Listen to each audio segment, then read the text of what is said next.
She's a riveted Jill. There she is.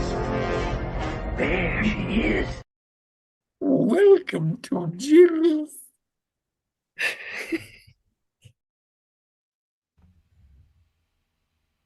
Can I offer you some tea?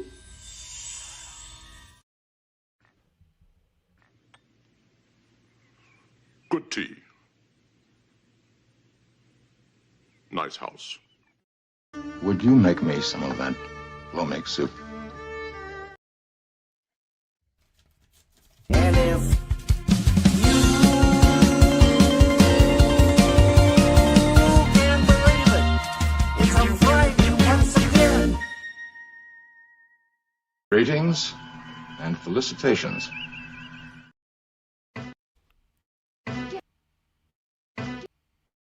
Give me that.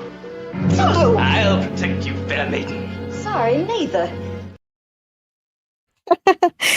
Hello and welcome to Week Tea Time number 137. And as you all know, this year marks the 60th anniversary of Star Trek.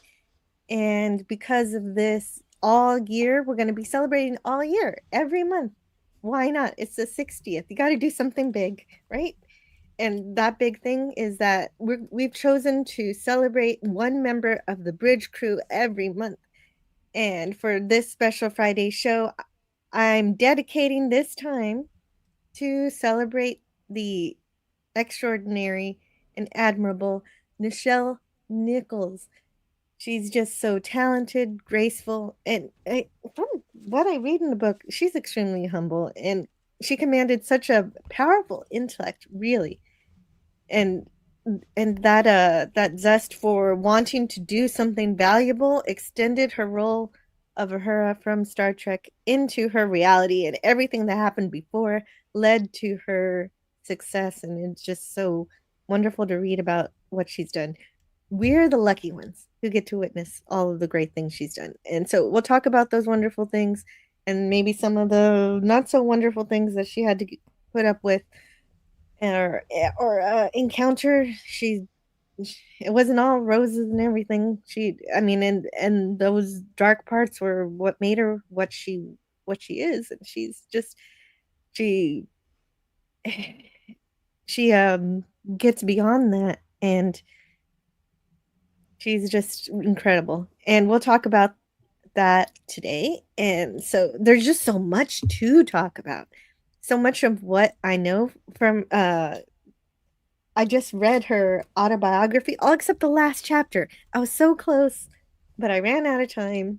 I have all these other things in my life I also have to do, so I just barely didn't read it all, but I read most of it and all of the important stuff that she wanted to share, including her family life and everything. And this autobiography is called Beyond Uhura, released in 1994, and I recommend it highly. It includes all the original series timeline plus the movie she was in. So the book is aptly named. If you love and respect her now, that only grows and just becomes part of you after reading this book. And you gotta read it if you haven't. And I was soaring through it. When she had pain, I felt a bit of that. And when she triumphed, I was cheering. And I highlighted the heck out of this book. I don't think I'm going to get through everything that she's done or been through. But so that's why I want to promote the book that I'm talking from today. And we're going to talk about that. And of course, we're going to talk about our favorite moments in the Star Trek franchise. And if any of you want to talk about your favorite her moments, or if you know more of her career and you like her in something else you've seen her in, if you've been to one of her her her shows. She's put on lots of dance shows and theater shows. I don't know if anybody, like, that would be incredible if anybody here had actually seen her in a theater play or something. But in any case, I want to celebrate her life today, and we'll start after after I check out these chats here. I want to say hello to you guys because this is as much your conversation as mine. And Christian Fandom Geek is here. Hello to you. There's his channel. The Force is with you, but you're not a Jedi yet. Says Christian Fandom Geek. And Old Man Bird is playing along with some Yoda quotes here. Raise your hand if you would kiss her, says Old Man Bird. Um, sure, on the cheek. Oh, I got to have a photo op with her at the Star Trek convention, the 50th anniversary convention. So I had just uploaded that and I got it right here. So I can show that. I can start off by just showing that. Why not? I was there and I wish I could have talked to her more, especially after learning from this book how even more incredible she is than I could have even imagined myself. Just beyond her role. Hey, here we've got. Oh, let's do a window tab there. And my husband does not like being on the internet, so I had to crop him out quickly because I didn't have time to make it look pretty or put a little emoji on his face or anything. But so, so there we are, and that's my That's great. my son in this picture. He's 3 years old, and this was such a great experience because he's 12 years old now, and so we've got this memory here. I bought that shirt that on Etsy, and Nichelle loved my son. She asked if she could have him, so I think I almost gave away my son that day, but I did. I'm kidding. But she is so lovely, and I wish I would have had more time with her. She and George Takei were just so wonderful to fans, and she loved being at conventions, according to her book, and she was there at the beginning, and she just kept doing it and kept going her whole life, and I'm sure all the fans are grateful for that. And so let's see who else is here. Well, first of all, actually, we've got a couple of super chats already, and I definitely appreciate what you guys have to say. Old Man Bird, ooh, you're getting into the meat already here with a $9.99 super chat. And I do know the answer to this because I did read the book. Did she consider marrying Gene? Ah, she just knew. Like, they did have a relationship, and she knew that he was married, but it was that thing where he says, I'm getting a divorce and it just needs to be that finalization kind of thing. At this point, she did not know about Major Bear. I don't know when that overlap happened. But there was something in her that told her eventually that that was not going to be a thing. And I don't remember precisely what it was, but she loved Jean, and but eventually that love it went from being romantic to being platonic because of course when she did find out about Major Barrett, she saw how much Major loved Jean, and she stepped aside and said, I don't want to be the other woman to the other woman, right? So Makes there was, sense. Yeah. yeah, yeah, yeah. And the thing about Nichelle Nichols is that she always told herself she wasn't going to make a mistake with love like that again because she what what I'm talking about is the fact that she got married when she was only 18 years old to another dancer because she had spent her whole childhood dancing, and that just led her into the arms of a much older guy. Like she was not too much older. He was like maybe 30. I forget. Oh, what was his name? I should have wrote his name down. He's the father of her son. Oh wow. Yeah, Kyle.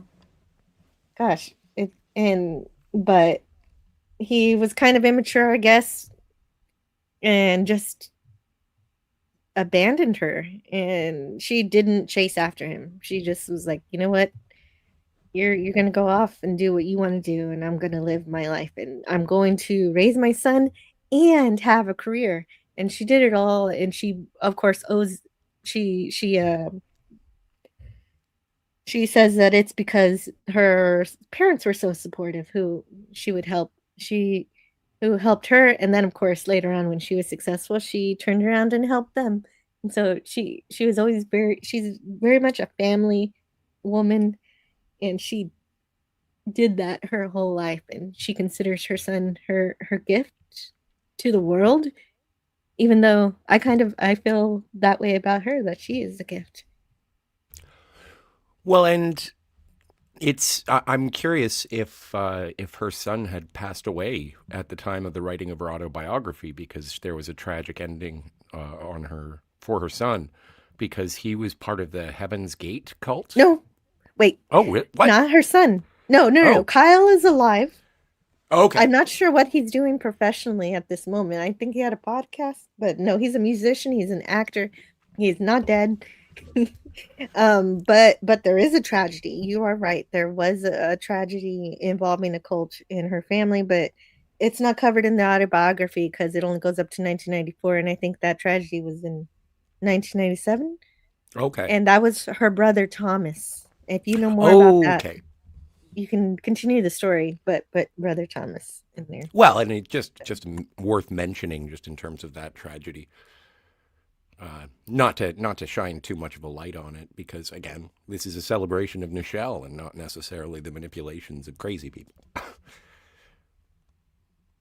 I don't know. I don't really know a whole lot about Thomas. I didn't read his autobiography and what led him to make those decisions. And that is truly a tragic thing. And I'm sure Nichelle did say something about it afterwards. If and I could have looked that up, but of course, let's see. Oh, hey, we've got something. JRC 99 US says, "I sent you a DM with some great pictures of Nichelle I recently got that I've never seen." Oh, that's great. I will look at those shortly. And also, I want to thank Price of Reason for a $10 super chat that says, "Nichelle Nichols was awesome." Yes, she was awesome. And just love that name, Nichelle Nichols. She was born Grace, but she always hated that name. So it was always a thing where she actually wanted to, when she changed her name when she was still just a kid, and she wanted her mom's name, and her mom was like, "No, don't take my name." And so she ended up with Nichelle. And let's see. For those super chats, I'll play some clips. Of course, I have some clips. I don't have all of Nichelle's clips. If I would have had another 10 hours, this would have been even more amazing. But Do you let's have see. do you have the Star Trek V fan dance? I knew you were gonna ask for that, and I don't have it, but I Oh, can look it up, and I can still play it in a little bit. sure. But of course, I have all the ones that I've been collecting over the years. But here's a here. Oh, this one I don't really like when Nomad A does mass this. of conflicting impulses. He zaps her brain and all her memory, and she has to go through Starfleet Academy via an online course. And don't worry, she'll be okay next week. Louis? Read it all over again. It's so strange, but it's one of the plot holes I think of that episode. But that's just, her is just that smart. She can relearn everything she learned from Starfleet Academy in just a week. Why not? Anyway, thank you guys for those super chats. Oh, and Jet Sparks. Oh, that's a wonderful story. We can jump all over the place. We can always talk about everything, and that, of course, is the biggest story. Another great fun fact is that MLK actually convinced her to stay on the show when she considered leaving, because he and her children loved her, and yes, they did very much. He actually wouldn't let them stay up for anything except for Star Trek. And so they got to stay up just a little bit later than their bedtime to be able to watch Star Trek. And it was kind of a big deal. It was a huge deal because she really did want to leave the show, and it wasn't just because, well, Gene wanted to make her part bigger, and so he would write scripts and try to build her character, and then I guess the network has to approve the scripts, and they kept cutting her down, her part down, and she kept seeing her part, her characterization drift away, and kind of kind of disillusioned her a bit. And then, of course, it is the 60s, although we have this progressive show having a wonderful, uh, diverse cast on the set of, on the bridge of the Enterprise. In reality, there were still people who wanted to be assholes, and there were a couple of racist people on the lot. Never anybody associated with Star Trek, but like one person who was near the gate and would let her in. I think there was one time he wouldn't let her in, and there was a whole, I forget the drama of that, but it's in the book. You want to read it, and a combination of these things just made her think. Maybe I'm just gonna go back to dancing and performing and staging, because that's another thing. I might be talking about this too quickly, but she she she choreographed her own stage plays and dances and singing and all that stuff, and so she was going to go back to doing that. But she just so happened to be going to a dinner, which kind of dinner, and and somebody told her there's a fan here who needs to talk to you about Star Trek, and she turned around to greet the fan, but then she saw it was Martin Luther King Jr. And she said, "Well, that fan is going to have to wait. I have to talk to Martin Luther King Jr." But it turns out he was that fan, of course, and he, of course, pleaded with her to. Oh, what he says is so beautiful, and I have everything highlighted in here. I want to find that quote, if you guys don't mind me. Um, coming Not through at here all. and where that happened. Oh, of course, that's going to happen after we get to Star Trek. So. Oh, yeah, the key light. Oh, yeah, yeah. When she transitions from being a dancer to being on TV, when she decides that she has to just stay in LA and not roam around the road. She has to learn things about acting that she didn't know before, like the key light, which is where all the actors know where to stand so that they're not in other actors' shadows. So that's kind of funny. That is a funny story. That is also in the book. Okay, I'm skipping a lot around her autobiography, but it is so good. I'm And curious about her other roles as well. yeah, mm, her other role. Well, and of course, the reason why she met Gene Roddenberry, I forget Is exactly, but she well, she wasn't the was lieutenant yes. before. Yeah, yeah. So talk about what you know about that while I look for this quote. Oh, I've seen the episode a while ago. I think it's available on YouTube, and it was an episode of The Lieutenant, and there was an interracial couple. It was forward thinking and sort of open minded, as Gene Roddenberry's stories usually were. And so it was I hate to be dismissive of it, but it was the episode of The Lieutenant dealing with racism because of an interracial couple. But Did you did you watch it? Have I've you seen seen it, it? but a while ago. A while ago. Gotcha. Um, But yes, that would have been the beginning of a very long-standing relationship between Nichelle and Gene. which of course we can get deeper into if I can ever find where I am in here.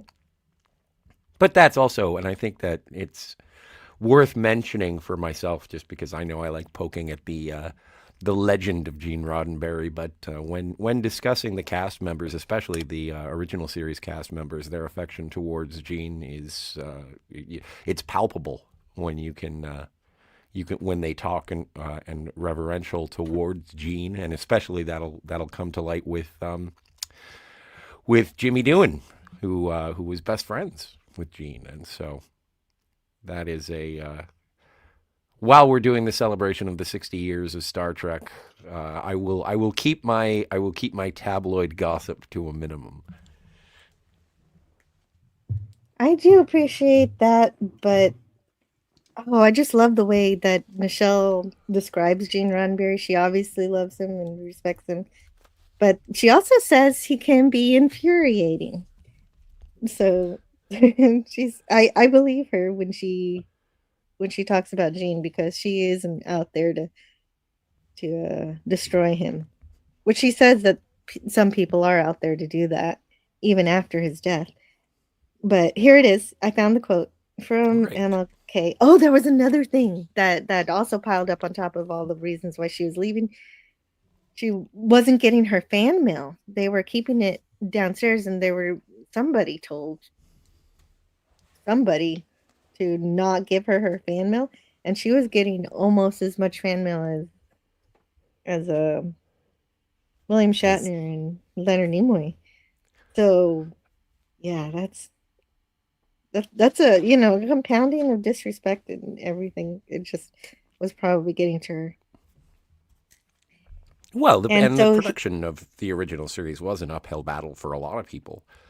Uh, and the show, the production itself, was facing hardship throughout its runtime. so here's where Nichelle says, "Thank you, Dr. King, but I plan to leave Star Trek." After he tells her about how his family watches, and he says, "You cannot," he replied firmly, "and you must not. Don't you realize how important your presence, your character is?" He went on, "Don't you realize this gift this man has given the world? Men and women of all races going forth in peaceful exploration, living as equals. You listen to me. Don't you see? This is not a black role, and this is not a female role. You have the first non stereotypical role on television, male or female. You have broken ground." And at this point, her kind of interjects, "But there have been other black stars, and then but he mentioned some other ones, but apparently that convinces her a bit." And he continues, "You must not leave. You have opened a door that must not be allowed to close. I'm sure you have taken a lot of grief, or probably will, for what you're doing, but you changed the face of television forever. You have created a character of dignity and grace and beauty and intelligence. Don't you see that you're not just a role model for little black children? You're more important for people who don't look like us. For the first time, the world sees us as we should be seen, as equals, as intelligent people, as we should be. There will always be role models for black children. You are a role model for everyone." So, Well, and it's amazing because she is like, I don't know. There used to be running jokes about the supporting cast going through their scripts, and oh, okay, so Sulu is going to say, "I, sir," twice in an episode, and Uhura is going to say, "Hailing frequencies open," and that's about it. But when they did expand her role, especially early on, when Spock praises her in terms of her technical aptitude, she's a brilliant engineer and a brilliant linguist.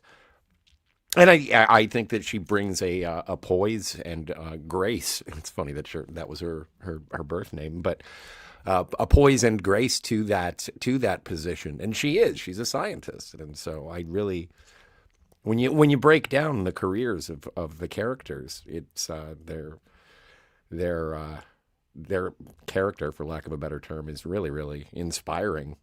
It's like the trailer, the teaser trailer for Star Trek Six, and it's like they've been our protectors, our allies, and our friends.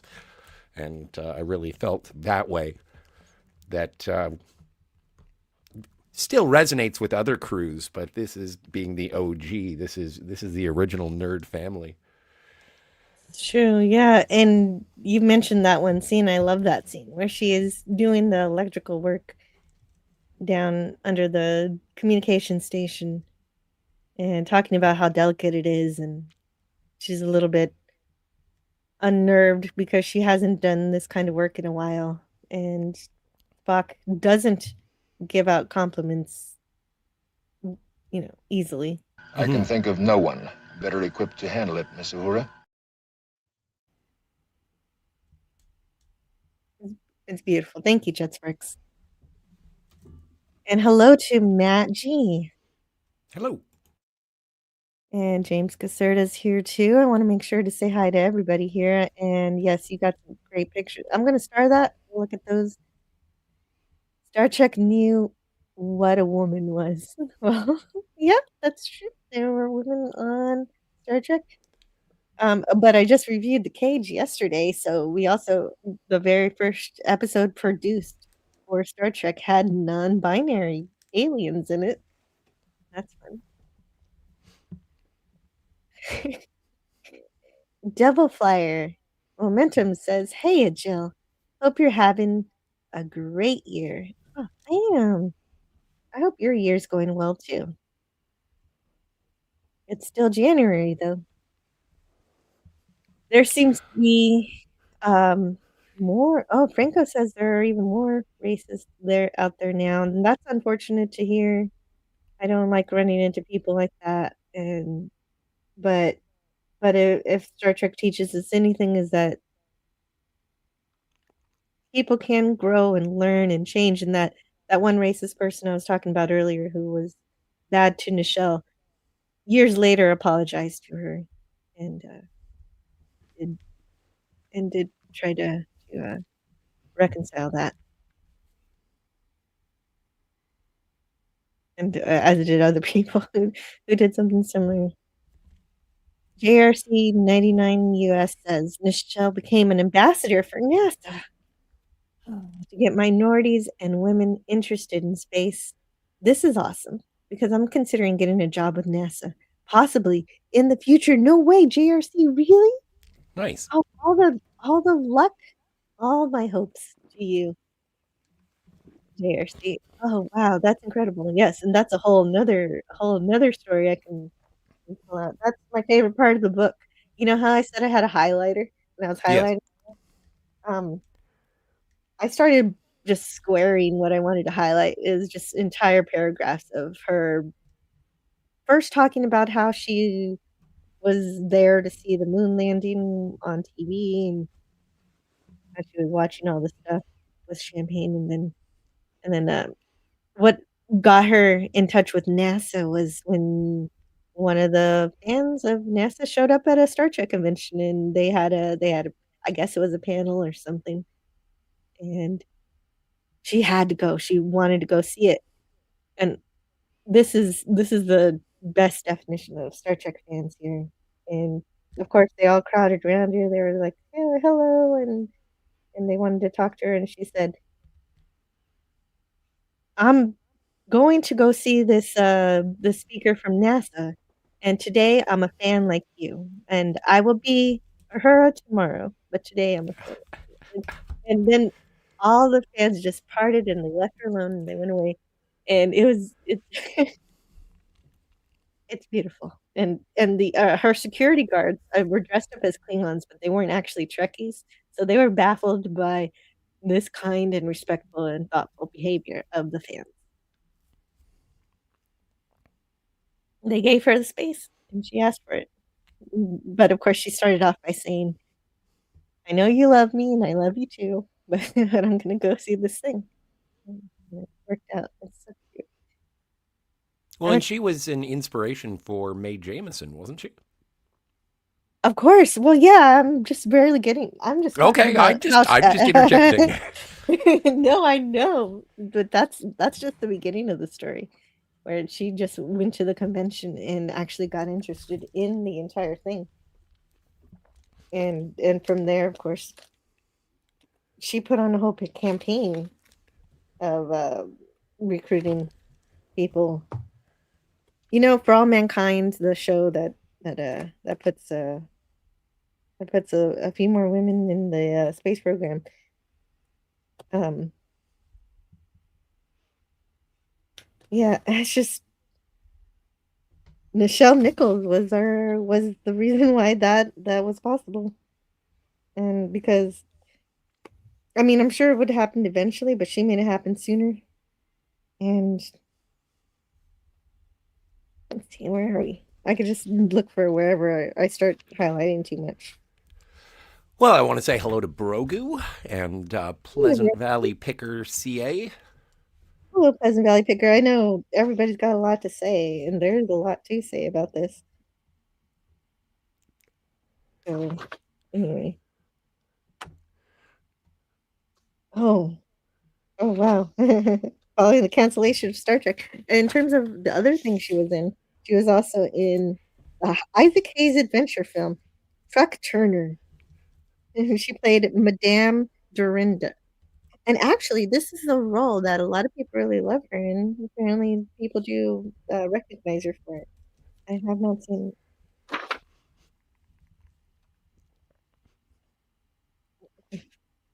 And so, oh yes, okay.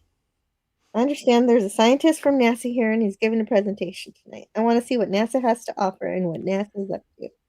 Tomorrow I'm yours, but tonight I'm not Uhura. I'm not even Nichelle Nichols. I'm just one of you. That's it. That's the actual quote. And so that's the start of that story. And she listened to it was a Dr. Von Putcomer. Yeah, so he talked about everything that he loves about Star Trek and why he was there, which is beautiful. Oh, it's right here. I love this quote. And he said, "It's not just that Star Trek projects into the future a sense of hope for the human species. It's not just that Star Trek instills a sense of adventure, or that it opens the eyes of young people to the possibility of liftoff from this planet.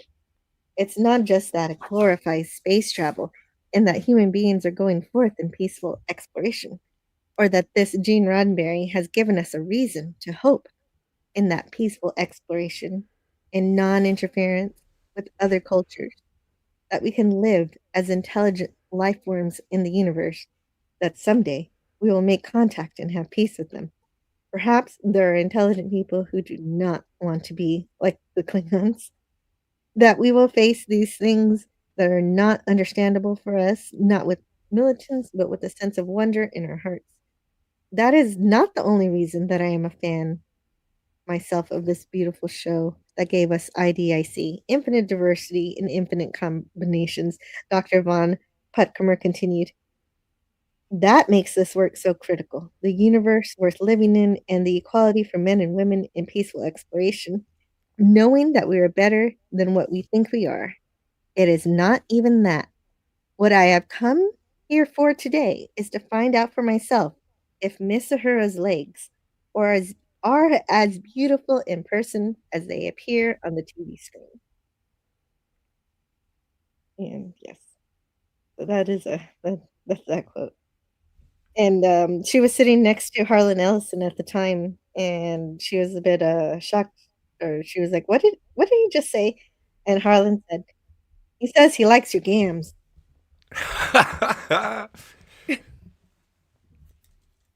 Oh yeah, and I know she released a couple of albums singing. Yeah, yeah, yeah, she did. Goodness, I want to make sure I'm not missing anybody's chat here. I think. Oh, Gavin's here. Good. Gavin was first. Gavin, you really were first this time. Don't get all steamed up, Joe. Who's cutting onions? Yeah, right. I was crying when I was reading that. I thought I could hide it. Jetspark says, I'm just stopping by to say hi, but my dad loves Star Trek so much that he actually named my older sister, the middle child of us three, after the actress.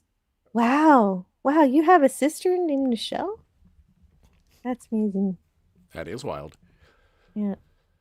If you're interested in what Jetsparks is doing, there's his link tree. He does stuff.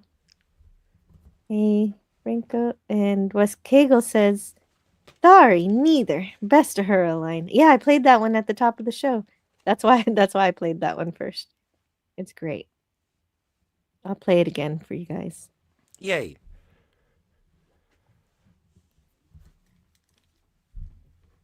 Give me that. I'll protect you, fair maiden. Sorry, neither. I love that got by. I don't know. It got by the door. Because of course means she's neither fair, of course, we know that. But I mean she's beautiful, but not fair skinned. And she's also not a maiden. I mean, her is sad. Sad.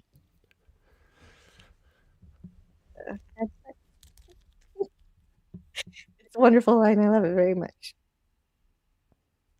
Well, and she's had so many outstanding scenes, like obviously the interracial kiss in Plato's Stepchildren, obviously Mr. Adventure in Star Trek 3. Oops, Again, oops. Okay, wait. You don't have to speed through them one at a time. Oh, well, no, I'm just Okay, I'm just you're going through the kiss. Let's just. But I'm not afraid.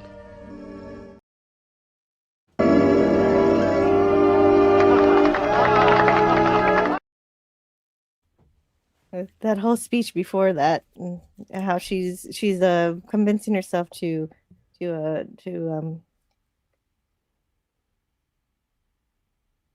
don't know. It's as much of an act of defiance that she can do because neither of them are in control of what they're doing. well, and Yeah. famously, this her scene partner, Bill, was purposefully flubbing takes so that they would have to use the Actual kiss. Yeah, that's right, because the director was worried. Oh, should we be doing this? I don't know. And so they made a take where it wasn't a real kiss, and of course, Shatner was having none of that. So he messed it up, and do you know how he messed it up? Was he like cross-eyed? I forget. Yeah, that's it. That's it. Okay, you cool. remembered. Good job. Good job. Thank you. Win. Gold star. You win a gold star. And a Coke, apparently. Well, and in in the 25th anniversary special, I think that she spoke to some of the mail that came in regards to that kiss and said that there was a letter from the South that said, I don't usually agree with the mixing of the races, but if a red-blooded American boy like Captain Kirk has Uhura there, well, I'd kiss her too. Well, see, So- all of the mail was all positive, and that was the closest thing they had to a negative response. And so there you are with that. And you mentioned Mr. Adventure. I love that scene. Yeah, So do well, I. maybe that's okay for someone like you, whose career is winding down. That look on her face. She could kill. But me, I need some challenge in my life, some adventure, maybe even just a surprise or two. And so, of course, this kid wants some adventure. Well, you know what they say, Lieutenant. Be careful what you wish for. You may get it. She isn't given a whole lot to do in Star Trek 3, but what she is given, she does it perfectly. Incredibly You wanted adventure? How's this? The old adrenaline going? Huh? Good boy. Now get in the closet.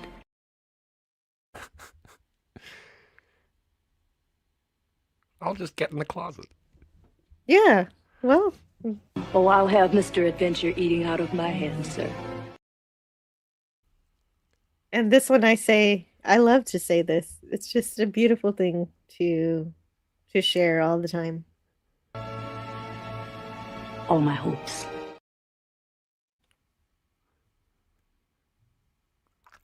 Wow. I think it's about time I did a rewatch of Star Trek 3. I'll do them all.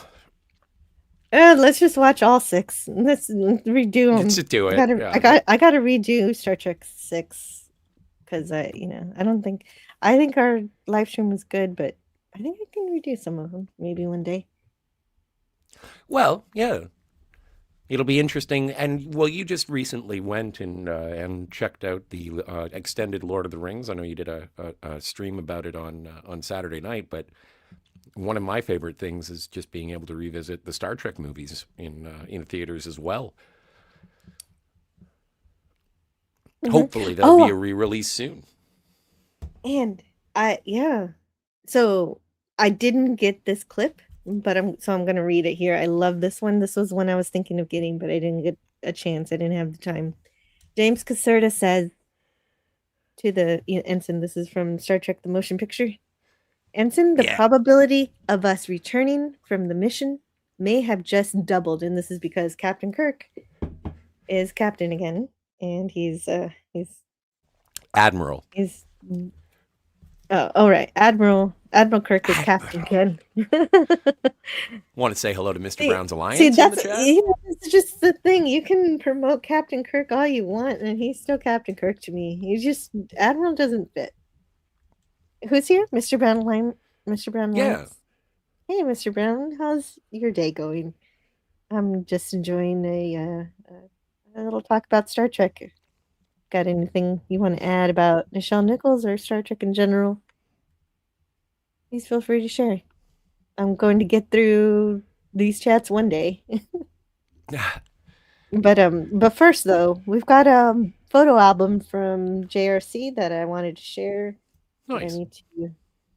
I need to find it first. So let's see what's happening concurrently.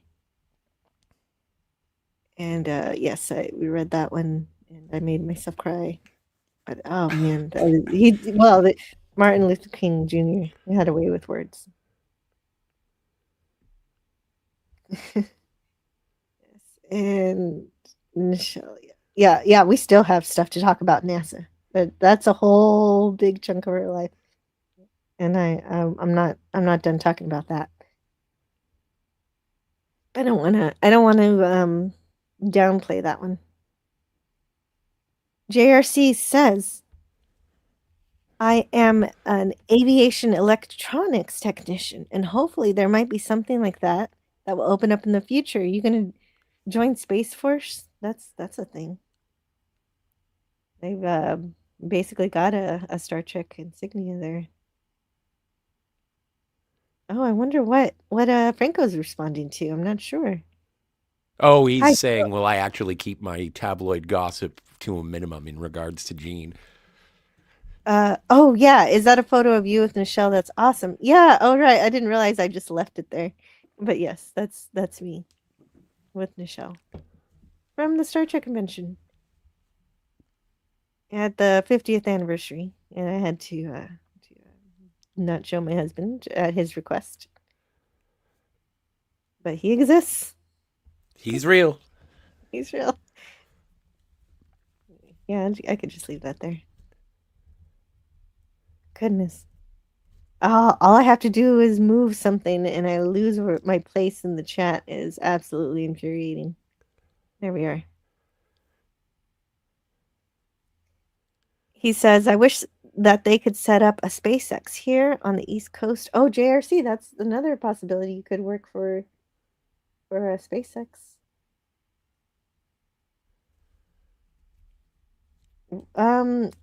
Oh, I recently got the entire collection. Okay, so this is JRC who says he got the entire collection of 1991 Star Trek cards, and these actor glamour shots were in the binder of the cards. Okay, let's take a look at these. Babu. They are beautiful.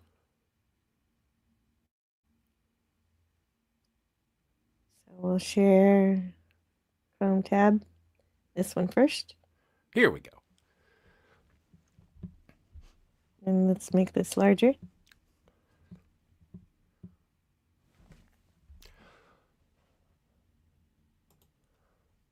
Yeah, very nice. Oh wow. Timer shots indeed. Can I quote from the Savage Curtain?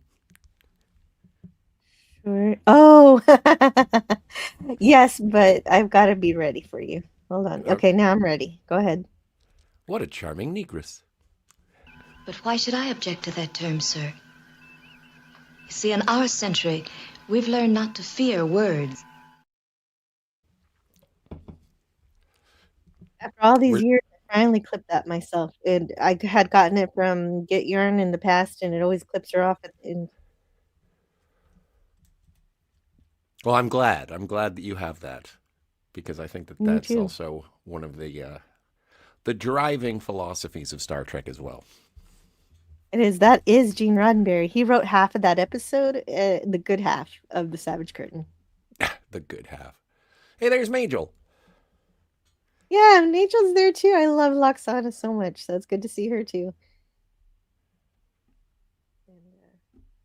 Wonderful. Thank you, JRC. I appreciate you sharing those with us. Yeah. And yeah, she released a couple of albums. She sings. I was thinking, man, I should have bought some of the albums too to prepare for this and just listen to them. Well, I'm assuming that her albums are probably superior to both Bill and Leonard's. Although he Yeah, does have that yeah. Bilbo Baggins song. Well, yeah, that's a classic. That's enduring. Nichelle Nichols. David is saying that she says, "I'm glad that everybody is celebrating the anniversary." Yeah, I'm sure she would be. She went to the 50th. If she could, she would go to the 60th. Yeah, well, and it's if you do have an opportunity and you wanted to see sort of the last time that they were all together, minus Jimmy Doohan, because he had sadly passed away by that point. There is an episode of Futurama where she reprises the role. Well, actually, she plays herself. She doesn't play Uhura, but Yeah, it is yeah. I very want to Star do a Trek. show for that. I want to do a show for that. Absolutely. She is Yeah, she's playing Nichelle, but she does have to play Nichelle playing her, which is kind of cute too. I but love it it. is amazing. I And then love that also episode. once we finish with Star Trek 25th anniversary game by Interplay, and we do eventually, I'm assuming that we'll get there eventually and play Star Trek Judgment Rights, the second game from Interplay. She has a an expanded role because in the 25th anniversary game, you basically anytime you beam down, it's always Kirk, Spock, and McCoy. But with the Judgment Rights, there are episodes where it's like Kirk, Scotty, and Chekhov, or Kirk, Spock, and Uhura. And so there's more variety, and so she does have a bigger role in the second game, which is fantastic. Nice. That would be cool. I like that. Is it similar to gameplay It's exactly the style? same. Exactly the same. Yeah, Oh, that's great news. I'm super excited about it then. So just more episodes? yeah, yeah. And I think there's even and it's a direct sequel. It's all I really enjoyed the 25th anniversary and Judgment Rights. I think that those I wish that they would take the clips of the voice from the actors and animate it. But playing Mm. the game is fun itself as well. Well, just going back to her work with NASA, before she even did that, she was working with charitable organizations who were doing fundraising for disadvantaged families and battered women shelters and stuff like that, and also purchased a desperately needed $10,000 fetal monitor for a black hospital. Oh my. That was still a thing. Well, and I wonder what the year would be for that, just to adjust for inflation, which is always a fun game. I think it was 1970 something. Let's see. Wow. Let's find Okay. out. Let's say it's 1973 because that's the Okay. closest date I have here. And so there she goes. She's doing that. And of course, like you said, like people are saying in the chat, she had records, but oh, at that point, her albums weren't selling. And then she returned to the theater, but oh wow. Oh, right. But that's a common tale from most of the cast of Star Trek is that afterwards they were trying to get work and trying to do stuff, and it was very, very difficult for all of them. I think Nimoy was the one who Oh, was most successful just because of his work with Mission Impossible, and then later on with the Invasion of the Body Snatchers. He was the icon, and ultimately, he had the choice to join uh, Star Trek: The Motion Picture or not, and so I'm glad that that was resolved so that we did get everybody back together.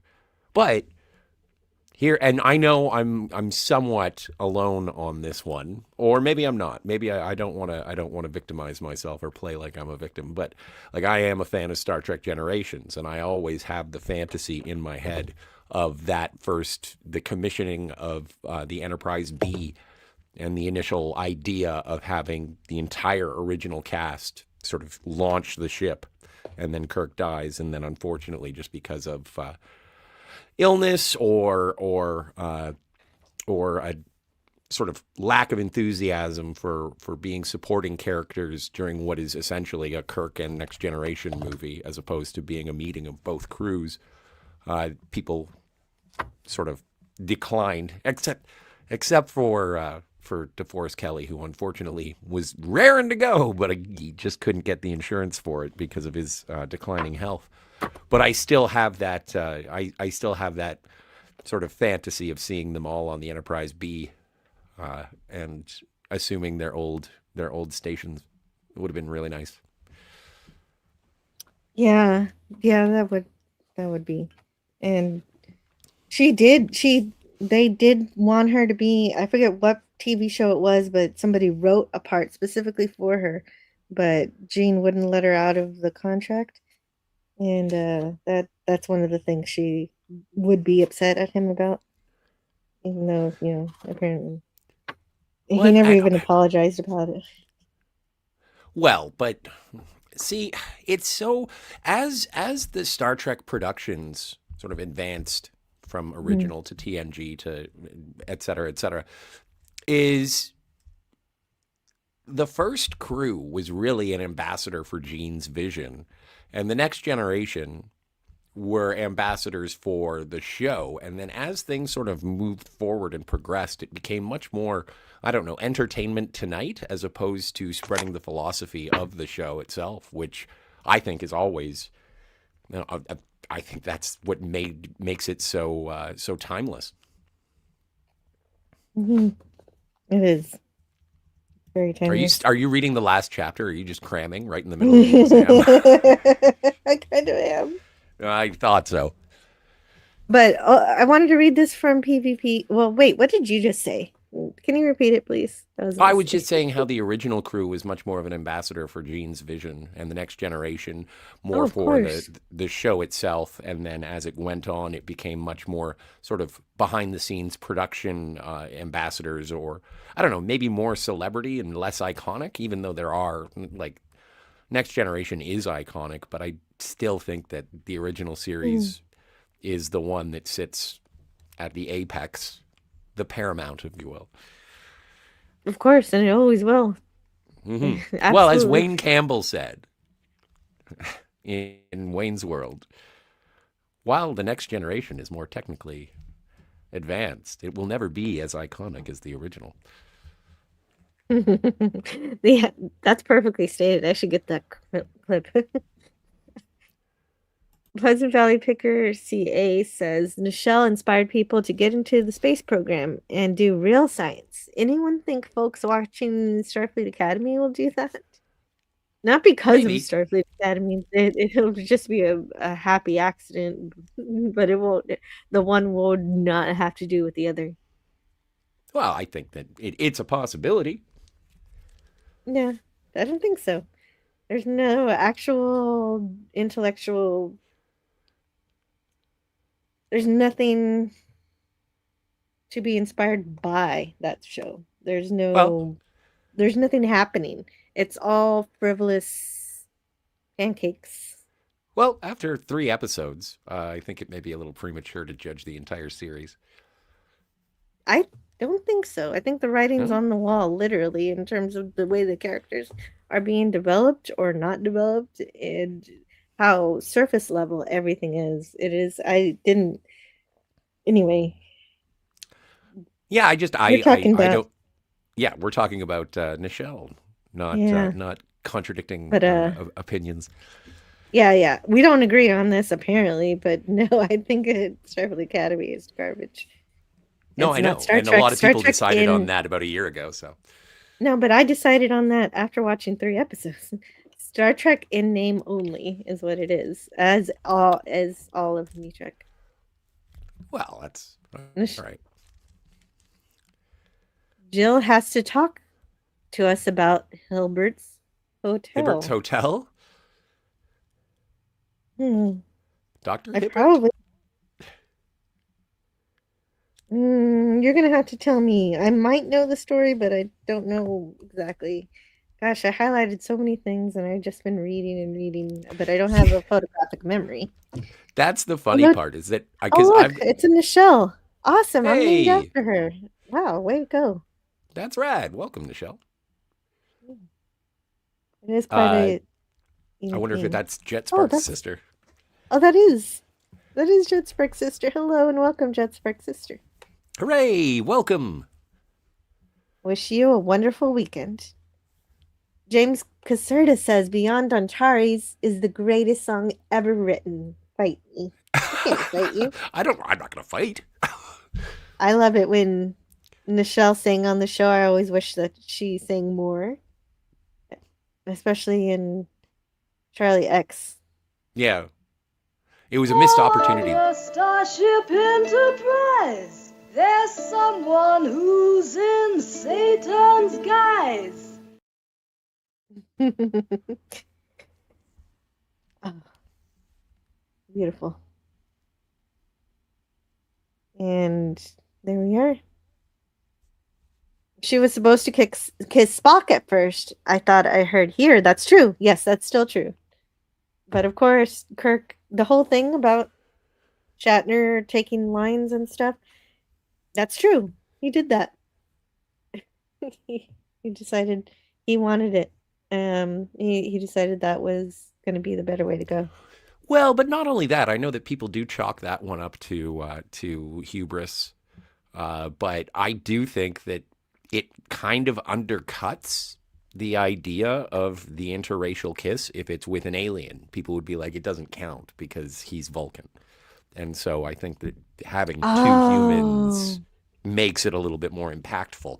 Although, people may say it's like, oh, Bill took that from me. And it's like, well, I think the story works better if it's Kirk and Uhura. You know what? I think I kind of agree with you on that one. I guess that you changed my mind on that one. Why do you sound so surprised? I always was upset about that. Now I'm not. Welcome to Stone Racket. Hello. Hello. Great to see you. Goodness. Great to see I you. sat on my foot. Y'all are talking about the most beautiful woman ever to grace the bridge, Lieutenant Uhura. I was, because Jill was educating me. I didn't realize that Nichelle Nichols' birth name was Grace. So now it's going to have a double entendre, but it's good to see you, Stone Racket. Could you repeat that? Her real name's Grace? Yeah, apparently that's what Jill said. She read the autobiography. Her birth name. Yeah. Her birth name was Grace. And she got renamed during childhood because she was becoming a performer and she didn't like that name. There was another name that she had that she hated that didn't last long, but I forgot what that one was. But that was a thing. And Gavin Blackburn says Uhura knew Vulcan had no moons. JJ didn't care. Well, I would have. Oh, go ahead. Mr. Spock, sometimes I think if I hear that word frequency once more, I'll cry. And I like that scene because it's more of a downtime on the bridge, and it's not too Yeah, frivolous or too crazy. I think it is. It would be maybe an inspiration for the Orville. yeah, But go ahead. I wanted to say that I was going to refer to that scene. Not only would I have kissed Lieutenant Uhura, I would have told her she was a very attractive young lady, by the moonlight or by any light. You would have asked her if she's ever been in love. Tell me how your planet Vulcan looks on a lazy evening when the moon is full. Vulcan has no moon, Miss Uhura, which is weird. What controls their tides? Anyway, So that's what I was thinking about, and I think there's an idea that they have maybe a uninhabitable sister world that encircles the planet that works as a moon, but hey, is I not like a that. moon. I like that. That's that's brilliant, Jill. Brilliant. Well, and Gavin saying JJ didn't care. Robert Wise didn't care because there are two moons in Star Trek: The Motion Picture. I think it's in subsequent releases that they altered that. Vulcan has no moon, Miss Uhura. I'm not surprised, Mr. Spock.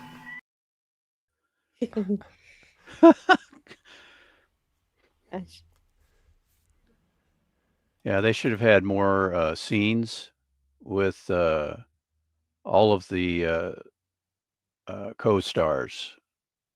You know, they should have had a lot of scenes, pairing Uhura and Chekhov, Uhura and Sulu, for little scenes on the bridge like that, as well as, of course, Kirk and Spock and McCoy. They should have. I agree, and I think they wanted to, but it was still during the time during TV where you had your big star on the show, Yep. and the whole ensemble cast thing Yeah, was a brand new idea. if I could go back in time, and I would go back to the late 50s and steal Roddenberry's Star Trek concept, steal all the scripts because I know all of the scripts, and get a situation where Star Trek: The Original Series premiered in 1964 and lasted for 7 seasons, Jill. Wow, And 7 seasons. I would have had scripts where we feature Uhura, Sulu, Chekhov, and I would have that every season. I would have a special pairing of those support characters with the big three. Have a situation where Spock and Chekhov, have a lot to do on a particular mission. Spock and Uhura, just mix and match. Oops. Sorry about that. I was going Where to a where different did I brand. go? Don't go through brands. Don't ever do that again. No. I promise to never wait, no, I can't do that. I can't promise that. Sentai Ranger Donnie is here. Captain, I'm...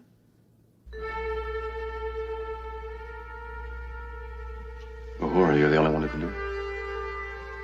I'll be right there. Yes, sir. She's so sweet. She is, and I love that she's sweet in that scene, and then we see her Yeah, be tough. turn on her mirror universe self, like, Yeah. she knows what she's doing using Yeah, that Starfleet combat training. You betcha. She's just awesome, and she deserved more screen time, and Mhm. she would have gotten it if Roddenberry wasn't such a enemy and vice versa with the network executives. I just wish he would have gotten, Yeah, if he would've gotten along better. at least, yeah, gotten along better, been more diplomatic, and didn't have so many strikes against him before Star Trek was even a concept, and then gotten at least 5 seasons. Yeah. That's where Yeah, the well, 7, 5-year that would have been amazing. that's where the 5-year mission comes from. It was kind of wishful thinking. Please, 5 seasons, please. But Yeah, that was my first time watching Star Trek. I was thinking, oh, the 5-year mission. Wait a minute, season 3. And then I put on the animated series. So there you go. Yeah. There's your 5-year mission. There's And your, yeah. speaking of which, I Well, have got a lot of videos from the Lorelei incident today for Lorelei signal. Today's the Lorelei signal. Excuse me. You're right. Did you read? You didn't read the previous Sentai Ranger Donnie. Oh, okay. This year's Grammy Awards will be the final one to air and stream across CBS and Paramount Plus. Beginning next year, they will air and stream across ABC, Hulu, and Disney Plus. He had another one that was one of 2, which was on the screen before. Oh, here we go. Nichelle Nichols boldly went where no one went before. Loved her as the original. Yes. Her. She is. Well, the only. Her. Yeah. Yeah. Mm-hmm. I like Zoe Saldana though. I thought she was. Yeah, she's cool. Yeah, I admit that was good casting. So yeah, and of course Carl Urban as McCoy was even greater. Yeah, but that's why I specifically entitled it for Nichelle. Yes. Yeah. James Caserta says her real in-world name was Upenda. That's not true. No. No, it's a whole story because apparently Nayota Uhura. Yeah, because apparently when she was called away from France, she was doing something in France. And they're like, come back. You got to audition for Star Trek. And she didn't really realize that she already had it. She just, auditioning was basically a formality. But she came to the audition with a book called Uhura. And after she got the part, she and Jean developed her character and decided that she would be from the United States of Africa. And he liked the book that she had, so they decided to use that name, but just put an A to feminize it, and to get Uhura, which in Swahili would be a word that would mean freedom. Yep. And Nyota means star, if I remember correctly in Swahili. Yeah, but I don't think that becomes canon until much later. I think the first time that they say Nyota is in 2009. That's what I was thinking. But they do say it in Star Trek Judgment Rights is the first time that she actually says it. Okay, because I thought there was something with the original cast that had that. So it is Judgment Rights. Okay. I have played that game. It's Nerdapoopa's Q-Bird comes to the rescue in regards to this. Yay. William Rotsler. Yeah, Rotsler. Created the name Nyota for his 1982 licensed tie-in book, Star Trek II Biographies. Gene Roddenberry and Nichelle Nichols approved of the name. Then it is canon. Yeah, there's some people say it's got to be on screen. That's basically 11 years before Judgment Rights. Mm-hmm. Or so. Oh, there you are. That's perfect. Well, and in other first name news, it's Hikaru was never canon until Star Trek VI. Yeah, but at least we got it in an original series movie. Yes, sir. Yeah, absolutely. Mm-hmm. Okay, so we got the animated series. Let's go through those. Where are they? I had to get rid of all the Babe videos. Oh no, That'll Do Pig's gone now? I can bring that one back if you want it later. I want an all-woman security team on every transporter immediately. No one is to transport down to the planet unless it is on my order. Ooh. Right? This is a fun episode because the men are taken in. It's kind of like, if you remember the TNG episode later, Angel 1, but this one's better. The Lorelei signal is Yeah. way better. Yeah, I still need to get through the animated series, but Angel One I do remember. Mhm.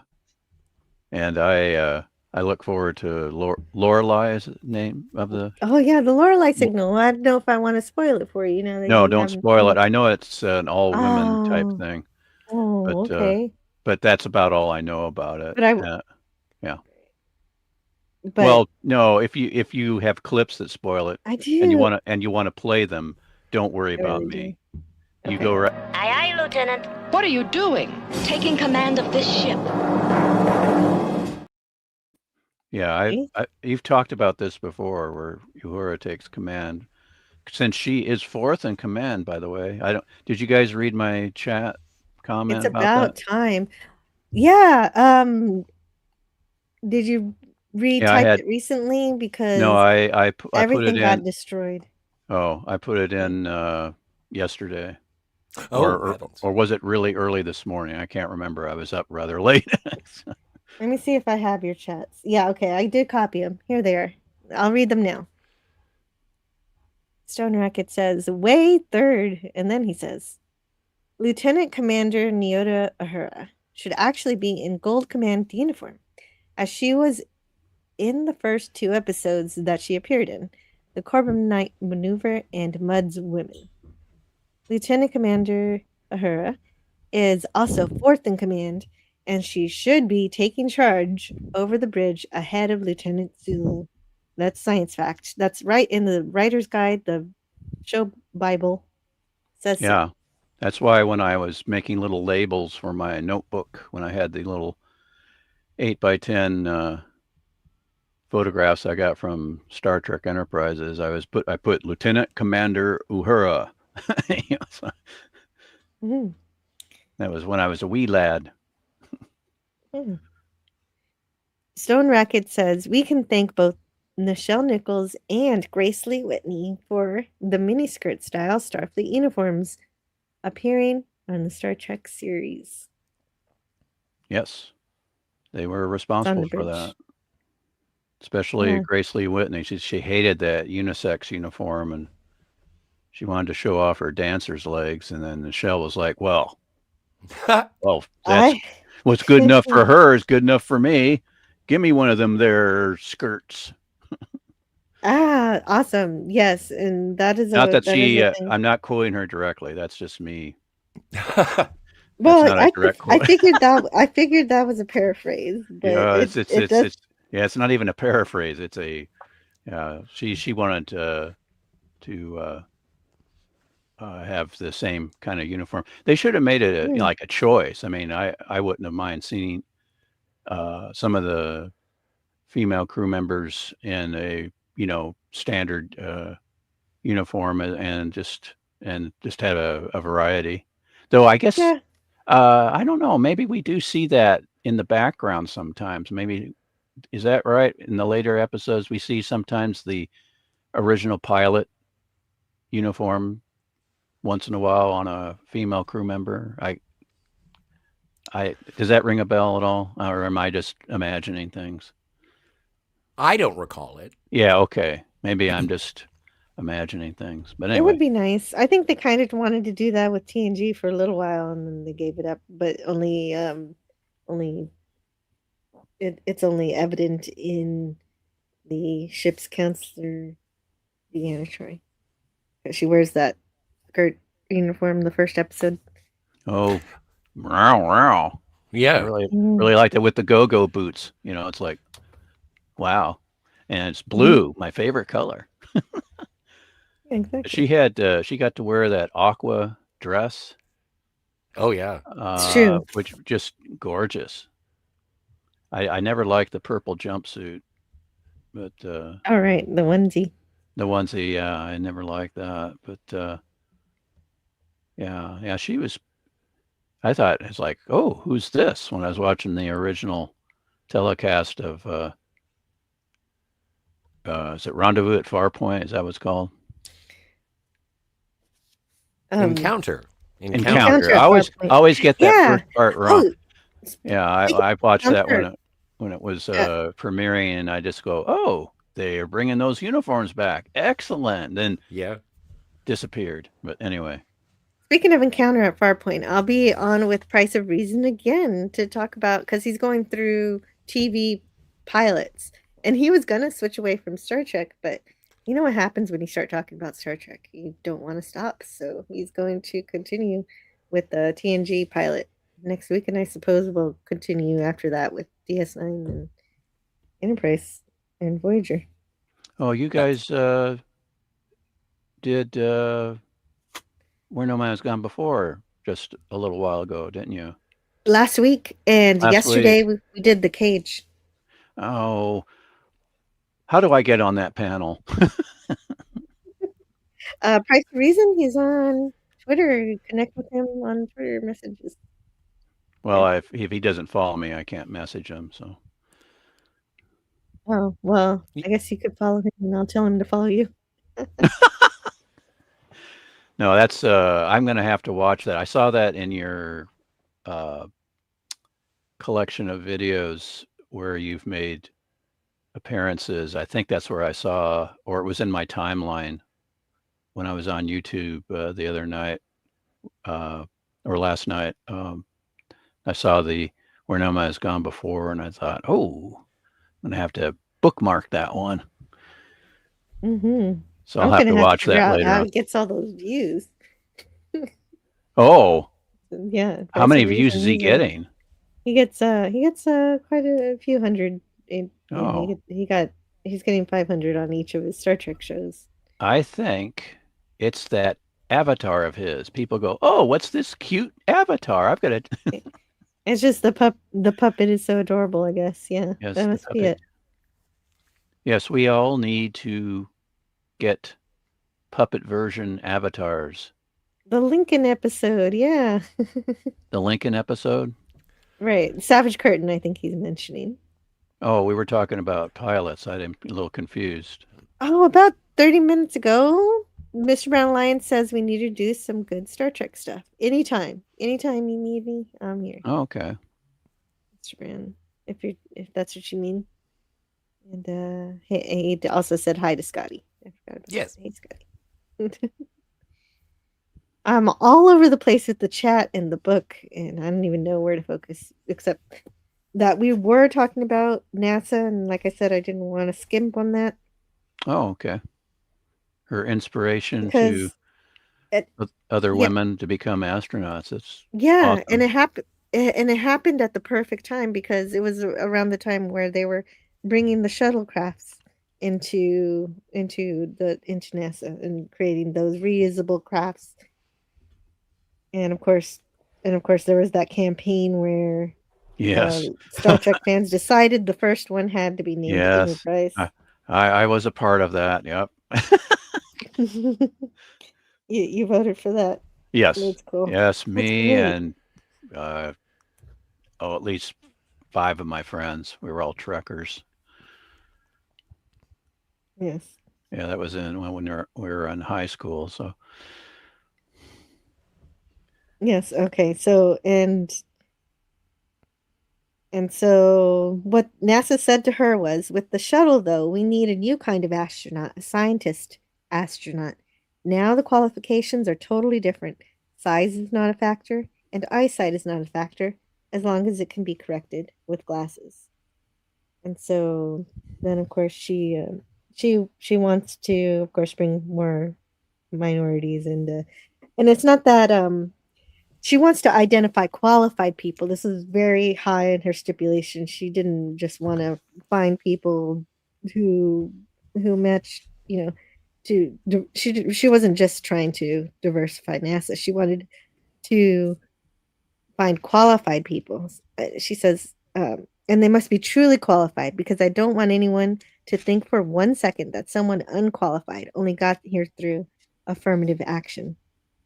There cannot be a token woman sitting by the door here. And so she wanted this to be real. And so, yeah, she was serious about this too. She said, if I'm going to put my reputation on the line for this, and I find all these qualified women and minorities, and you guys still aren't hiring them, even though they are the best people for the job. That she's gonna sue. She actually says this, and they still went with her. And so she signs a contract with NASA, and she uses her Women in Motion corporation that she used for, I guess, for charity work and things. Oh, cool. Yeah, yeah. So, and that way she could actually control this whole campaign, basically saying space is for everyone. So it's basically a campaign where she's saying she's trying to convince people that NASA welcomes everybody to apply, and and uh and it worked. And it was just, I guess people just felt shut out or felt like they weren't welcome, and she changed all that. She even got her own authentic NASA astronaut's uniform, which she Yeah. chose. Yeah, I remember hearing about that. You Mhm. happen to have any pictures of that or? Oh, no, but I Okay. would like a picture. Yeah. I And thought of I course, remember seeing one back in the day. Mm. But Yeah, so again, I'm an oldie Olson, so my memory is not up to I snuff. guess the point of it is it wasn't just a media campaign. She actually went out and did it. Yeah, And yeah.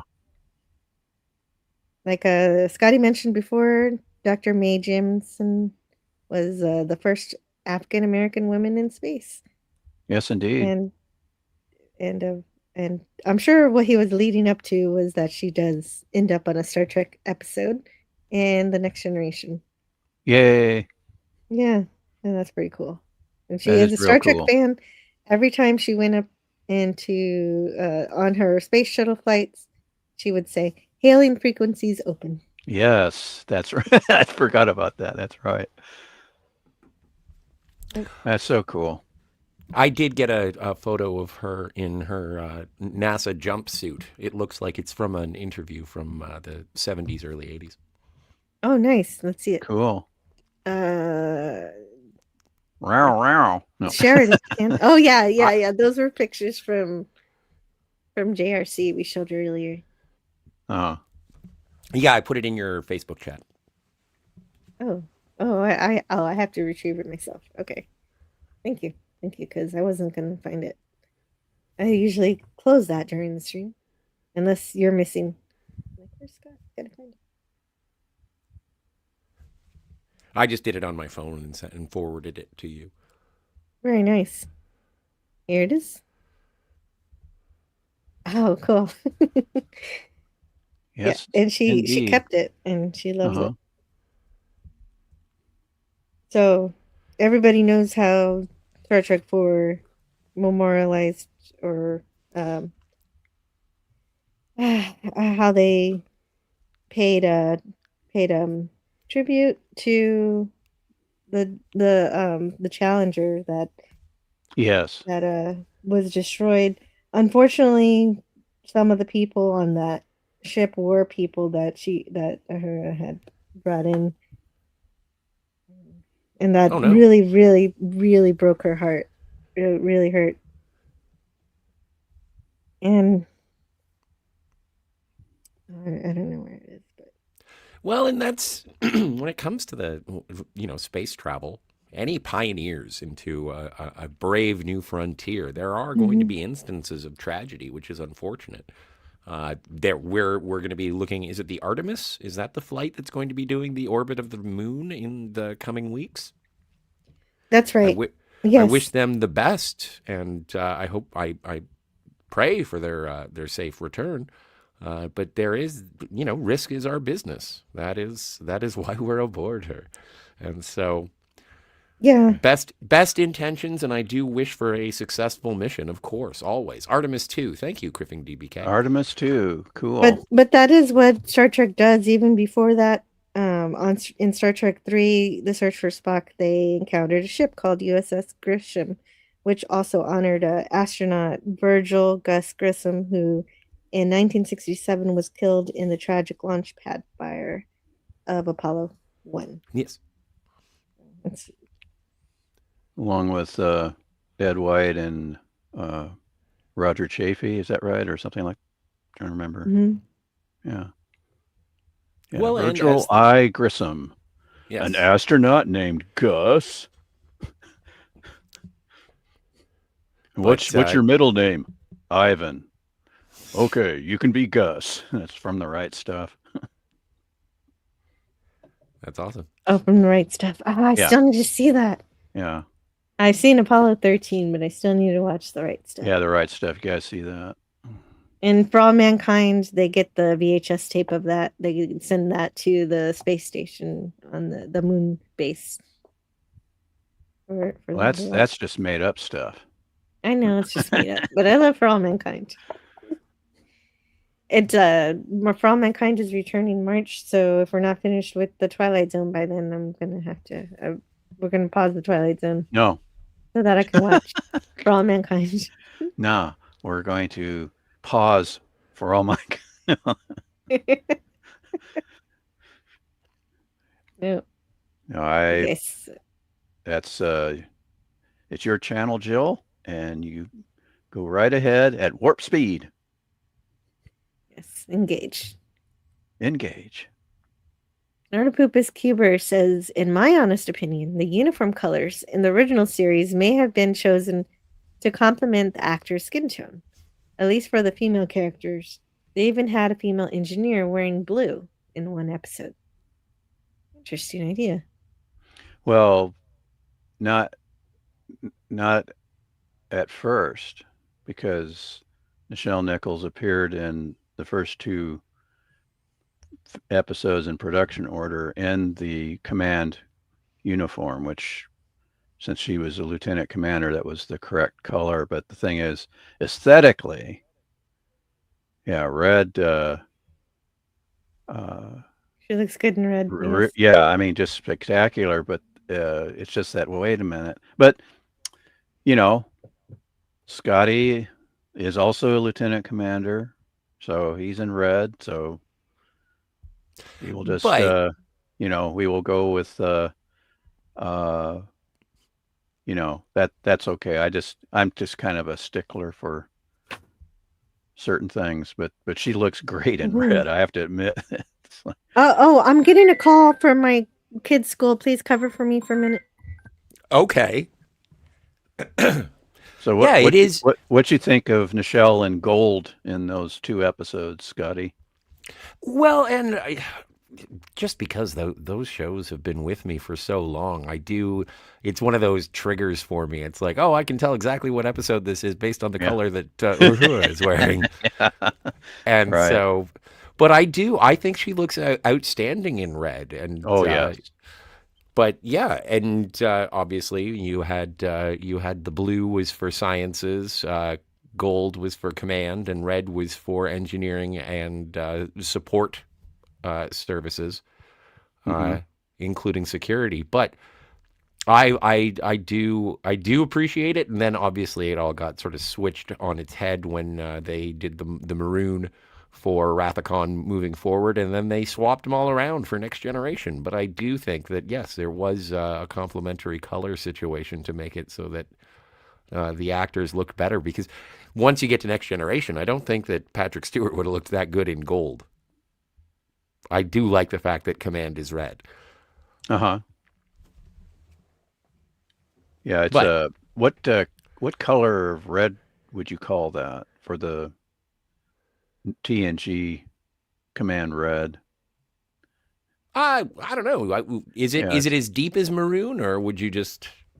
Yeah, it's a cool color. And my favorite, if I could go back in time and redo the uniforms for the original series, I would go with what they did for Voyager. I really like those. Oh, yeah. And boy, I would have done a lot of different things. I would have, I know NBC would have gone, why is it so dark? These are films for television, sir. Well, I do like what they did emphasis of for. films. Oh, go ahead. Well, I do like what they did for like from First Contact, and then transferring that over to Deep Space Nine with the gray and black jumpsuits with the undershirts delineating their departments. Again, still blue, gold, and red. Yeah. But I Yeah. did. That was cool. Yeah, I thought that those were really cool, and there was for me there was like an incredible, and I do want to return to Nichelle Nichols, of course, but there was Yes. like a real anticipation for me when you see First Contact and then you're watching Deep Space Nine and you're like, okay, when are they going to switch to the good uniforms? When are they going to make the new uniforms? When are they going to do this? And then it finally shows up and I'm like, yay, we're here. So it was, I don't know, it was my stupid little Christmas countdown was waiting for the First Contact universe. Do you know how far in the season it was when those made an appearance? Oh, I want to say it was like season, because it was still Jadzia. I think it was like season 5. Season 5, yeah. I think it was in the tail, like halfway through season 5. Was this chat on the screen? Was that read yet, or? I believe it has been. Yeah, let me scroll up and I can. Why not? As Jill is sorting out as her hailing frequencies are That's open. right. See, I don't know this one, and she's not here right now. I'll star it for you, Christian Fandom Geek. But I need Jill to explain the Barber paradox to me. I need somebody to explain the Barber paradox. Do you know that one? No idea what they're talking about.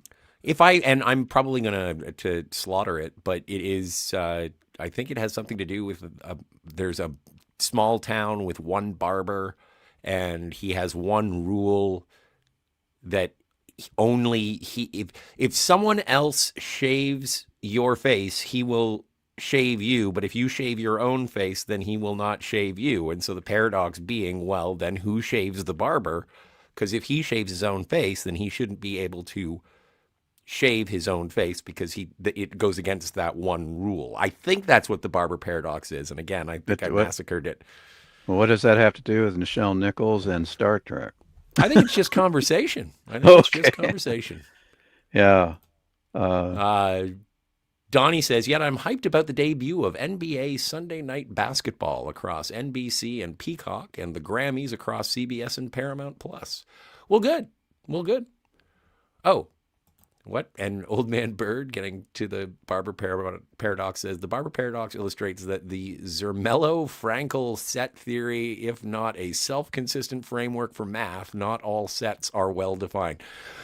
All right, I'm going to need a secret decoder ring. Yeah, math is hard. Yes, it is. Oh, and Criffing DBK says, I was fortunate enough to see Nichelle Nichols live at the big LA con in the summer of '88. She was wonderful. Oh, excellent. Yeah. Have you, Stone Racket, have you had an opportunity to see any of the original cast? Yes, can you bring down the chat so I can see myself? Yeah, sure. Or see Nichelle. Twin Nichelles here. Yes. The NASA photo that you provided. I talked about this on a previous live stream. Don't remember which one, but I was fortunate enough to see James Doohan.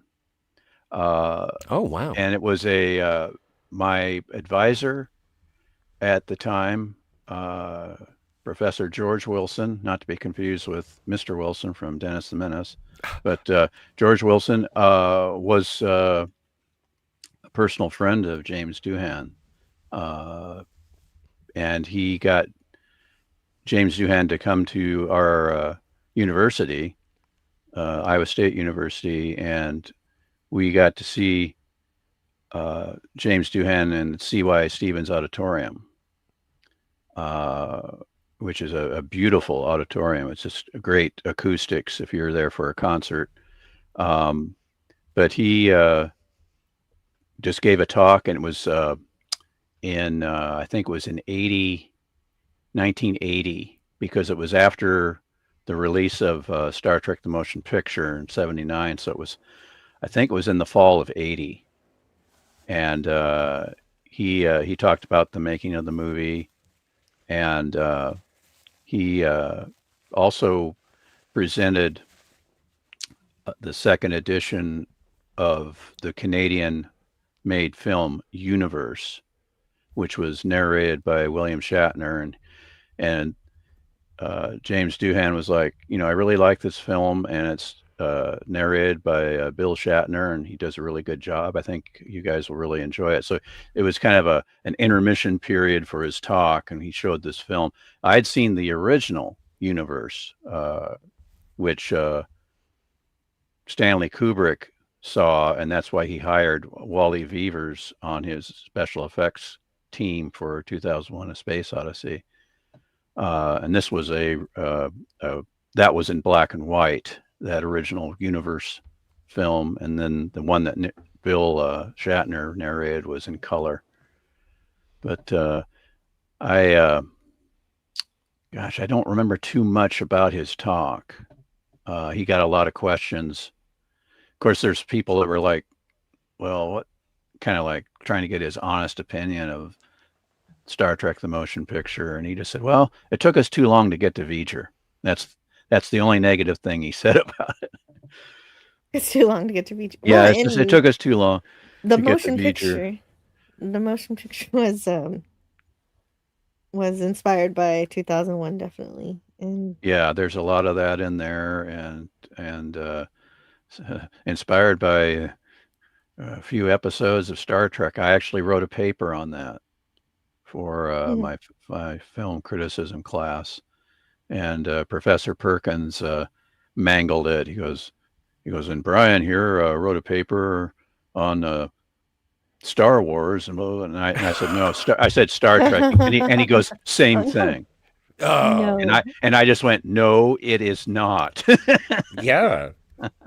I thought this was a film critics Yeah, class, and you're not going to be able to tell the difference. Yeah, he was. He sometimes he was a jerk, but some of the students just up and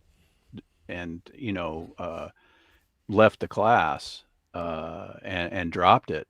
And for me, when he would do things like that, like he also insulted 2001: A Space Odyssey, and that inspired me to write a paper. Nice. And I just, there's a number of students that I talked to, and I said, well, if he knocked your opinion down or whatever your thesis was, write a paper and defend it, because that's what. Yeah. I took it as a challenge, and I wrote for him. I wrote a couple of papers on 2001, one for his animation class and one for his film criticism class. Nice. And, I hope you instilled in him a little more respect for science fiction. Well, I got an A, and he wrote, it was A, and he wrote superb for my 2001 paper. And the animation one, I was like, well, let me talk about 2001 again in a more technical way, because they did a lot of use of the animation stand and animation techniques for that movie. And I just found that fascinating. But anyway, back to Nichelle Nichols and Uhura. That is fascinating. Wonderful, wonderful stuff. Well, and I kept it back on this picture because Snortopoopa says these blue NASA astronaut flight suits were the inspiration for the Starfleet uniforms in Star Trek Enterprise. Oh, yes. I did not know this trivia. This is great. I see the connection, even though I've only seen part of the first season of Enterprise. Mm. I need to get that on Blu-ray still, Jill. Yes. There were TNG shuttles named after members of the crew. 51L, the Challenger lost. Yeah. Oh, yeah. What was that about the right stuff? Oh, yeah. Somebody said something about the right stuff. There's something about a scene. Small Time Republic says the right stuff has a scene that is rather uncomfortable. There's a couple of them.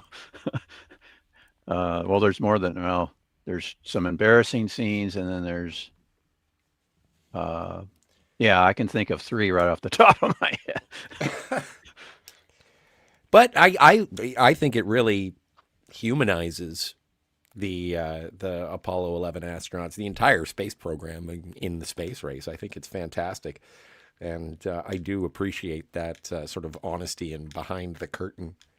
You're talking about Jill, the right- We have a problem. We have a main bus B undervolt. Yes, indeed. Jill, I do have breaking news, not Nichelle Nichols related, but it is announcement of a sad. It's sad. Oh, Sorry, I no. played the video then. Well, no, but it is breaking news. And I just got a message saying that sadly, Catherine O'Hara, star of SCTV and After Hours and Home Alone and Schitt's Creek, has passed away at the age of 71. Canadian treasure. Yes, Catherine O'Hara. Loved her on the Second City Television. I'm so glad NBC picked that troupe up and gave them 90 minutes. Absolutely. That was on Friday nights because I was watching it. It was actually the half-hour Second City from beautiful Canada. They were showing that on our local PBS affiliate, and the next thing I know, it's on NBC and it's 90 minutes, and some of the skits I'd already seen from the half-hour show, but then they would mingle them with new skits and musical guests and whatnot. But I found that the Second City, I still think that classic series is superior to Saturday Night Live. They were so talented, and when they would do impressions and parodies of other celebrities, just absolutely brilliant. And they had a great makeup artist for. There's just so many things I love about that. And Catherine O'Hara and is it Angela Martin? Is that right? Andrea Martin, just hysterical. Absolutely. And it's funny that you bring up the comparison between SCTV and Saturday Night Live, is that they would cast members from Saturday Night Live would say to the cast members of SCTV, it's like, you guys had it so, like, I wish I could do what you were doing. And SCTV was sort of the underdog to SNL at the time. And the cast members of SCTV were like, why? And SNL people would be like, because you don't have to do it live.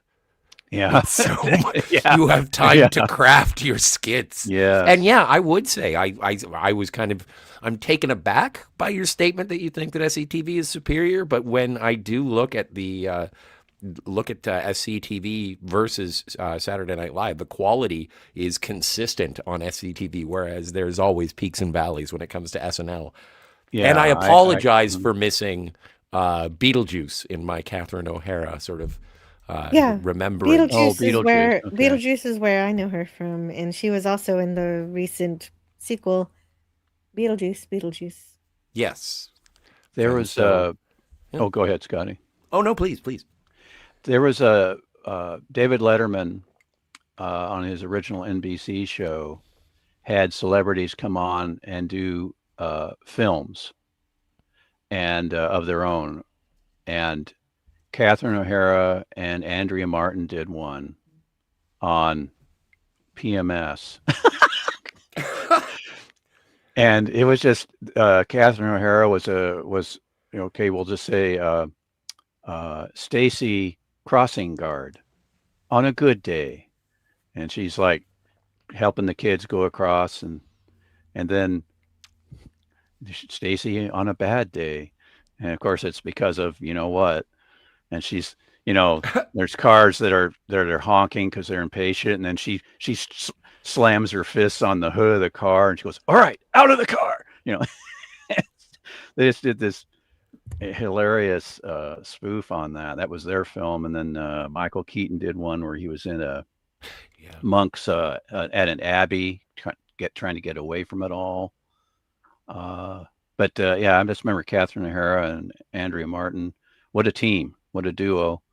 And they were just great on Second City. And they did an incredible parody on Second City on the NBC version of Ingmar Bergman's uh, uh, Seventh Seal? Persona.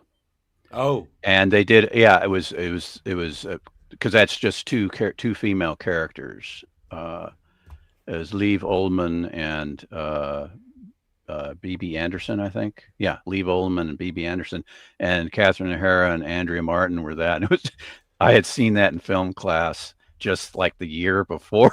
And I was in tears. It was so funny. But they were just, that whole troupe was just brilliant. And uh,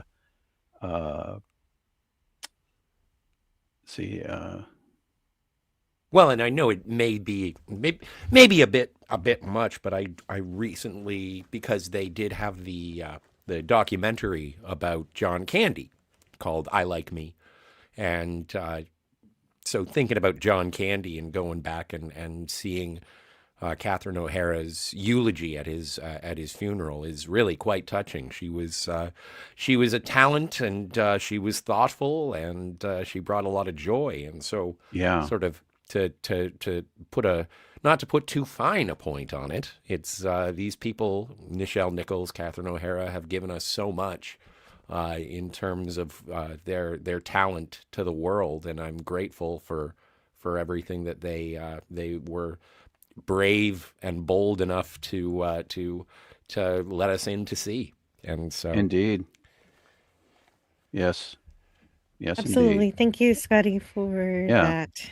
Thank you. It's good to honor those who have made a difference in our lives in some way. Griffin DBK says O'Hara was both hilarious and touching as Mickey in A Mighty Wind. Mitch and Mickey. Oh, I'm gonna have, I haven't seen that one. That's yeah, the Spinal Tap folks. Christopher Guest, and yes. yeah, that's about folk music. Is that right? Or Yeah, and I'm curious as to how many she was, because she was a part of that troupe. Again, she was in that, and A Mighty Wind, Best in Show, For yeah, Your Best in Show. Consideration, Hmm.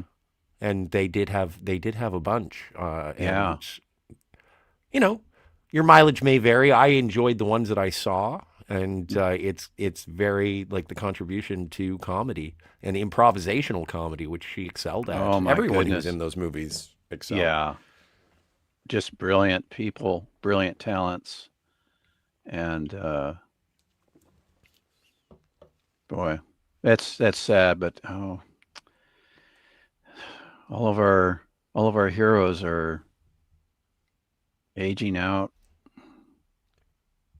That And just we have so many to celebrate as well. yeah. Like I was surprised. I found out a little while ago that Dennis Franz is still alive, and I was like, oh, okay, he's just not doing it. He's not in the public eye. That's okay. That's cool. We still have Yeah. Bill. We still Oh yeah, have Bill Shatner, and he's was it March 22nd? He turns 95. yeah, that makes sense. That makes sense. I'm not Yeah. sure. I'm not a very good fan. I don't know his birthday Well, specifically. somebody mentioned it just the other day on Jill's. I thought it was on the Twilight Zone stream. And that's why it just sticks in my head. Amazingly for an oldie Olsen, but Bill is touring with the Wrath of Khan. Yeah. When I was watching Valiant Renegades Sunday stream, uh, I think it was on the Sunday or the Wednesday stream last week. Uh, they mentioned that he was going to be in Knoxville, Tennessee, with Wrath of Khan in April, and just for kicks, I looked at the link, and those tickets are pretty pricey. Oh, really? How He's much? Oh, he's turning 95 this year. yeah, he's turning 95. There was tickets, see, 100 150 to I think 300, something like that, Wow. depending on the seating. And there were seats available here and there still, but I was like, some of them were, I think the average was like $70. So, Goodness, does that include an autograph? No. no, oh, absolutely not. And I've never seen, and I had opportunities to see him a couple times, and because of backstabbing friends, I couldn't see Shatner. One time he was in Des Moines. That was back in the 70s. That was actually before the motion picture was made. And another time he was touring with Gary Lockwood. Oh, wow. And I had an opportunity, but nope. It's like, Well, That would be cool. yeah, it was just Captain Kirk and Mitchell, friends. yeah, they again were on the they were road. riffing on Where No Man Has Gone Before. Or they would do lines from it and talk and just I guess just give a talk about their experience making the pilot and of course other things in their career because Gary Lockwood, my goodness, he's in Star Trek, the pilot that sold the series, and he's in 2001: A Space Odyssey. And it's like two science fiction greats. It's just what a lucky dude. But yeah, yeah. I was really angry with my coworker uh, because he told me about it, and I said, "Hey, can I hitch a ride with you and your brother?" Oh, no, then no. See, I had a friend, uh, and he said, that William Shatner and Leonard Nimoy are going to be at Fan Expo in Toronto on the weekend. And I was like, yeah, man, I wish I had a car so I could go make it down. And he's like, well, I got a car. And I was like, so what? Are we going to go and get tickets? Because I don't know if I can afford the tickets. And he's like, no, we're not going to buy tickets. We're just going to sneak around and see if we can, see them. And I was like, okay. So we went to Fan That's Expo. weird. Well, no, because there was like, okay, yes, it is weird, but I agree We're with just gonna you. be creeps and crawl around. We're just going to be creeps. And so there was like it was going to be Leonard and Bill, and they were going to talk to a full room of people who would actually purchase tickets. And there were opportunities for autographs, but we were too poor at the time. And so we knew where the auditorium was, and we kind of had an idea where their green room was. And so we caught them walking from the green room to the auditorium, and it was like, yay, we saw Kirk and Spock, and then we left. That was it. You didn't try to watch You guys, the show. you guys didn't fawn all over them and go, "Oh, you're our heroes. Oh, can I get your autograph?" And then Well, security tackles you. No. well, and that's exactly sort of the reaction that you guys just both gave, and I'm like, that's kind of weird. And it's like, yes, it is kind of weird. And so we were trying to give them space. We just wanted. Yeah, it's like, well, you're never gonna see Kirk and Spock anywhere else ever. We can't afford to get into the room, so we might as Yeah. well, yeah. We you might as well both, just be in the. yeah. Let's breathe the same air as them. You both were respectful, and that's great. You just wanted to see them live and in person, and that was your chance. But that's too bad you didn't have Yeah, tickets. that's wonderful. But were they pretty pricey? Oh yeah. Oh Oh, yeah. To boy. get them Oh. both together, it was like, Yeah. and I think it was like, and this would have been in about 2007, 2006. And yeah, I think it was about $200 just to sit in the room. And then if you wanted to get an autograph or like just a signed photo of them, it was like another $150. I was going to say, it'd be $500. I'm like, Yeah, and it Well, might have been. and- I'm kind of fuzzy on the details because I didn't actually have Gosh. to fork out the latinum. that is just. I wish I just could have had that outrageous. chance. Outrageous. I would have ponied up for that. They should have. I mean, had a. How big a venue was that auditorium? Oh, I think it sat about like 500 people. Okay, yeah, I would say a larger venue and $50 for a ticket. Oh, sure. Yeah, if You you could, know, yeah. and then the really like for the $200 that would be for people that want to get in line and get an autograph. Come up and go, Leonard, you're awesome. Bill, you're awesome. Here's your photograph. Get out of here. Well, and I think Pleasant Valley Picker CA had that experience with Yeah, with that. Bill. Yeah, security. Yeah, that was just. True.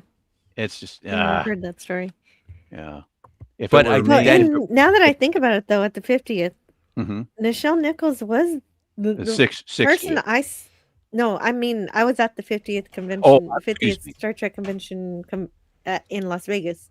And out of Cool. everybody, she was the one I ran into the most. I didn't like accost Oh, her or anything, but she would just be being rolled down the hallways, and I would wave to her and she would wave back to me, and it was like, oh, that's sweet. great. It's like I live in a house, a boarding house with Nichelle Nichols for a week. So, Just can you wave back. have you have you already shared some more of that encounter before I got here, Basically, well, it wasn't too long because it was just a photo op. I didn't get uh-huh. an autograph.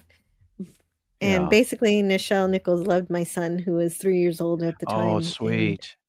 and And so his you got a photograph of you and mhm, her together and with your son? yeah, with my family, yeah. And Oh, so my have you son, shown that?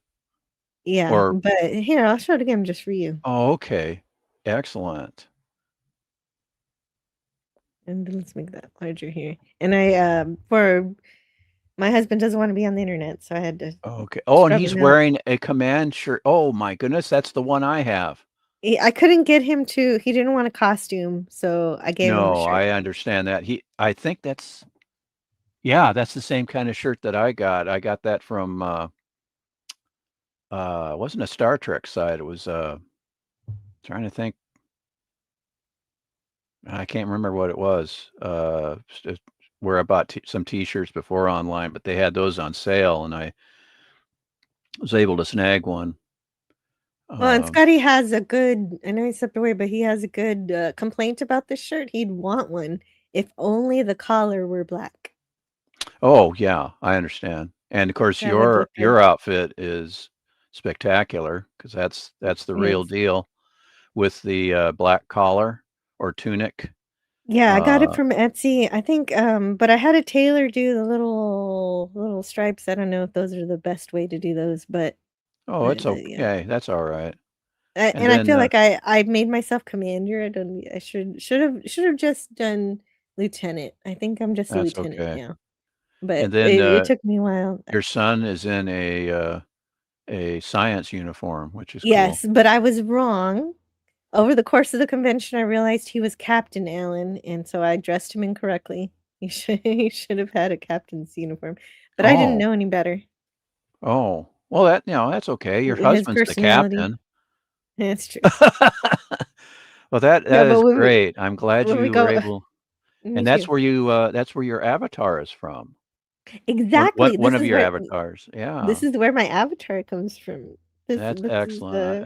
I'm so from glad you got to meet her and have a photo of your family like that. That's great. yeah. It's definitely a treasure. Yes. And what year was that? 2016, so the 50th. 2016, the 50th. Yeah, right. That's right. You said that. Mm-hmm. Awesome. Snortapoopas Cuber says Uhura was originally a lieutenant, not a lieutenant commander. She was lieutenant commander by the motion picture. No, she was lieutenant commander according to the Star Trek Bible for the original series. But throughout the course of the show, they do only call her lieutenant. Well, yeah, because of NBC. No, I don't know. It's NBC. yeah, Yeah, a bunch. It probably was They NBC. probably go, oh, that's going They a little didn't too want it. far, They and didn't that want they didn't want to lose the EXO. South. They didn't want to Yeah. lose the South. I'm going, Oh, well, good grief. screw that. The South But apparently loved her. yeah, Snortapoopas is partially correct because they didn't. I mean, it's there in the series Bible, but they Mhm. did not put it on screen or state it Mhm. on screen, which is a crime. That's why I posted those first comments when I saw that this link or this uh, YouTube link was live. I just said, well, I'm going to put my 2 cents in about the uniform and about the fact that she was fourth in command. And Mm. I don't know. I just dang it, I just wish they, Well, it's true. You're right you about know, that. It is fourth in command. it's the 60s, and it's like, well, we can't do that, and we got to wait till the 70s in the cartoon series. But I'm glad they did that for the cartoon. Yeah, we did. Yeah, the current. Well, yeah, I'm surprised you want that so bad, and you still haven't seen the episode. It's so, so, so, so good. I especially love this. Um, let's see, where is it? Greetings. I am Thela, head female of this compound. That's Majel Barrett. Well, of course, they had to say. Of course. Lieutenant Uhura of the Starship Enterprise. We're here to locate Captain Kirk. Return to your ship. You are not wanted here. No. I'm sorry, I'm spoiling the hell out of Until it. we find Captain Kirk, we will not leave. Phasers on stun. Phasers on stun. Phasers on stun. That is correct. Fire.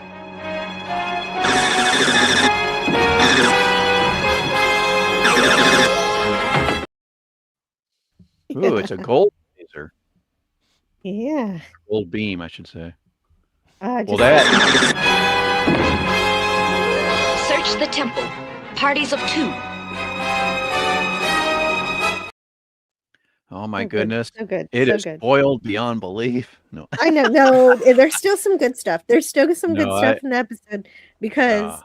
because Spock is the one with the longest lifespan because there are sirens who are draining their lives. Oh, they're sirens, just like Yeah, Greek mythology. yeah, exactly. And so since Spock is the one with the most strength, he's the one who has to communicate with the ship to bring the ladies on the planet, like to tell them what needs Yay. to be done. And Who so it's did- teamwork. It's still teamwork. Did DC Fontana write that one? Oh, I don't remember, but you know what? I reviewed this episode with Pop Culture Curator, so I can bring up my notes at any time. I can tell you in just a moment. Yeah. Well, I've got to finish watching the animated series because I have it on Blu-ray. Doggone it. I have It was all this. directed- Oh, go ahead. Was it written by Dorothy Fontana? Oh, Armin. No, Armin. Margaret. It was a lady, Margaret Armin. Okay. But DC Fontana is showrunner for the Yeah. animated series, so she went through all the scripts. So Yeah. So was she a producer / story editor or? Yes. Oh, cool. Yeah. Yeah, I knew she was Essentially. involved, but that's cool. And then David Gerald also worked on that, and then Yes. Did Yeah, they- he did the next Tribble episode. yeah, and then did they get Jerome Bixby as well? Oh, for the animated series? Yeah, I'm I not was trying sure. because I think they got some science fiction writer. But that's okay. That's definitely a cool episode, a cool Uhura episode for sure. Mhm. Yeah. And I like Uhura in command and giving orders. Me too. I would have loved to see a little more of that. Yeah. Like I like Sulu just fine, but Oh yeah, you know, Sulu's they great. should have at least traded. Like Yeah. this week it'll be Sulu. This Oh next time it'll sure. be her. Yeah. And then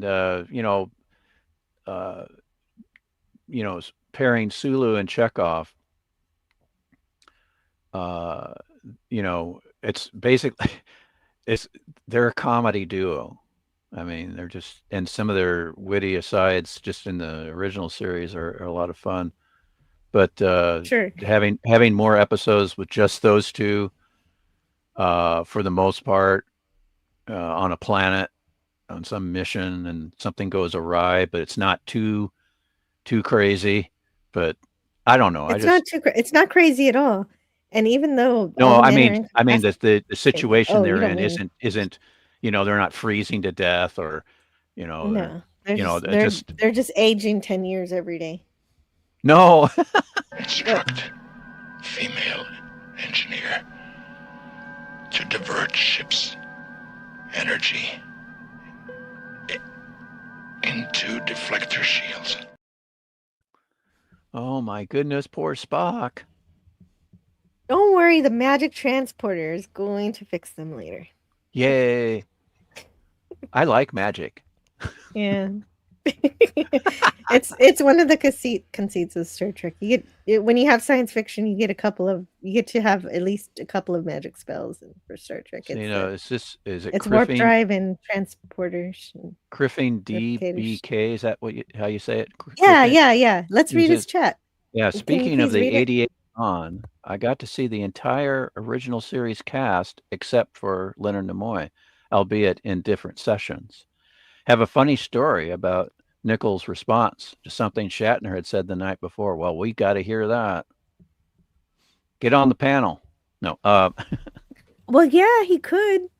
Yeah, or I didn't think about that. If he wanted to. I'll send him a link.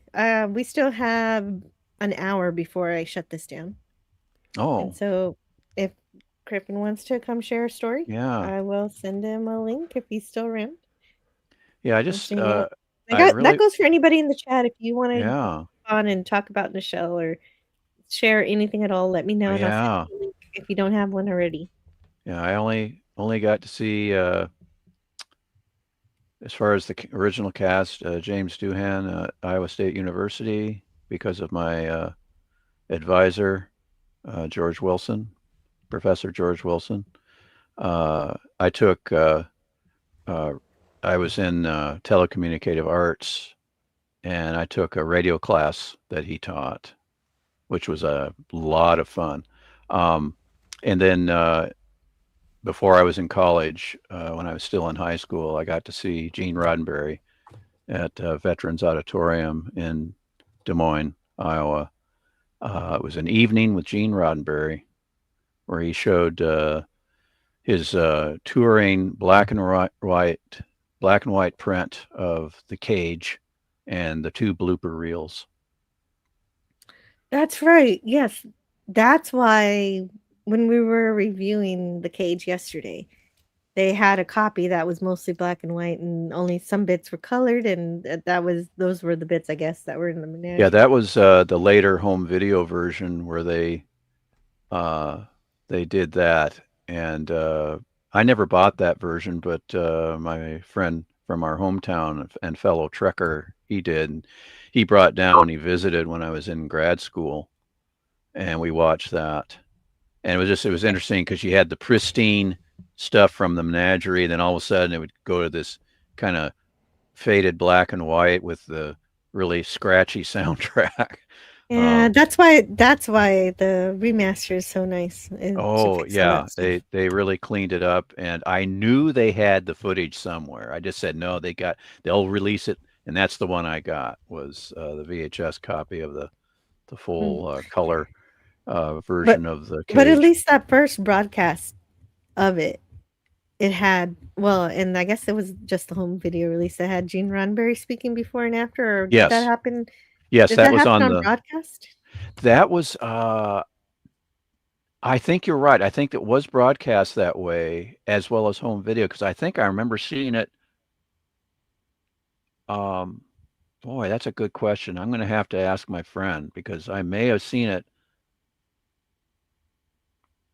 or portions of it. Yeah. I'd on like broadcast. Yeah. Update we can get that later. Okay. And James Caserta said my kid is cute. Yes, he is. He's still cute, definitely. but now he's got pimples and he's got an attitude. Oh, Crippen no. DBK says that character has the voice of Majel Barrett Roddenberry, but she looks like Michelle Phillips. Oh yeah, Michelle Phillips. Row, row. Mamas and the Papas. Uhura piloted the Enterprise multiple times and never once crashed into the nearest planet. Deanna. Well, yeah. I blame Riker for that more than I blame Deanna. She's just a ship's counselor, and he's like, take control of the ship. It's like, what? And, we got other pilots in this vessel. Yes. Oh, he has a minute. Yes, I sent you a link. Hang out if you would like. You'd like. He's You're going to welcome. tell us his Nichelle Nichols story. Yay! Yeah. I sent it to him. I think, unless that's old, but I think that's him. Slofto Kylo Ren parody. That's where I sent it. And I think that's him. Well, and I am the resident Star Trek V: The Final Frontier fan, and I do think You're right. I do think that Nichelle does get some time to shine in that particular movie. And it's funny that you bring up Chekhov and Sulu. I like when they're in Yosemite. I think they're in Yosemite. Yeah, and they're lost. We've been caught in a blizzard, and we can't see a thing. Yeah. That the humor, for the most part, in that works. At least did for me. But I'm not a big fan of that movie. But I will have to revisit it. I've only seen it once. I told my fellow Trekker just the other day. I said I saw it once when it was first released at the old Capitol Cinemas, and that was enough. But no, I actually do need to revisit that just to and look at through with a different perspective, the Jill perspective. I wish that they had given Bill an opportunity to do a director's cut or a special edition, and it never occurred. There's no reason why they couldn't have him do that years ago, and also fix things Seriously. like certain special effect sequences, do it in CGI, but now with AI and CGI and everything else. Well, yeah, no, you're right. They could fix the elevator numbers. That's my big argument. That it's a dream. They could do a lot with that, and turbo shaft. Sorry. Yeah, turbo shaft. Yeah, I agree. Hello. Hey. Hello. Can you hear me? Yes. Yes, Okay, we can hear you. Crip and Sorry. DBK, welcome to the stream. We are Welcome. celebrating. Yeah. Thank you. Thank you for having me on. As soon as I said I had a minute, it's like, wait, where's the phone I use for streaming? It took me a second to find it. Okay, but before you share your story, I brought up something for Scotty. I want to play it real quick to get it out of the way.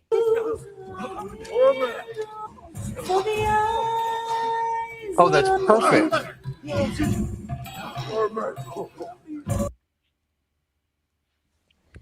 That's not perfect. a body double. That ties into the story. Of course not. Of course not. No, she is a dancer. Why do people say that? And that ties into the story.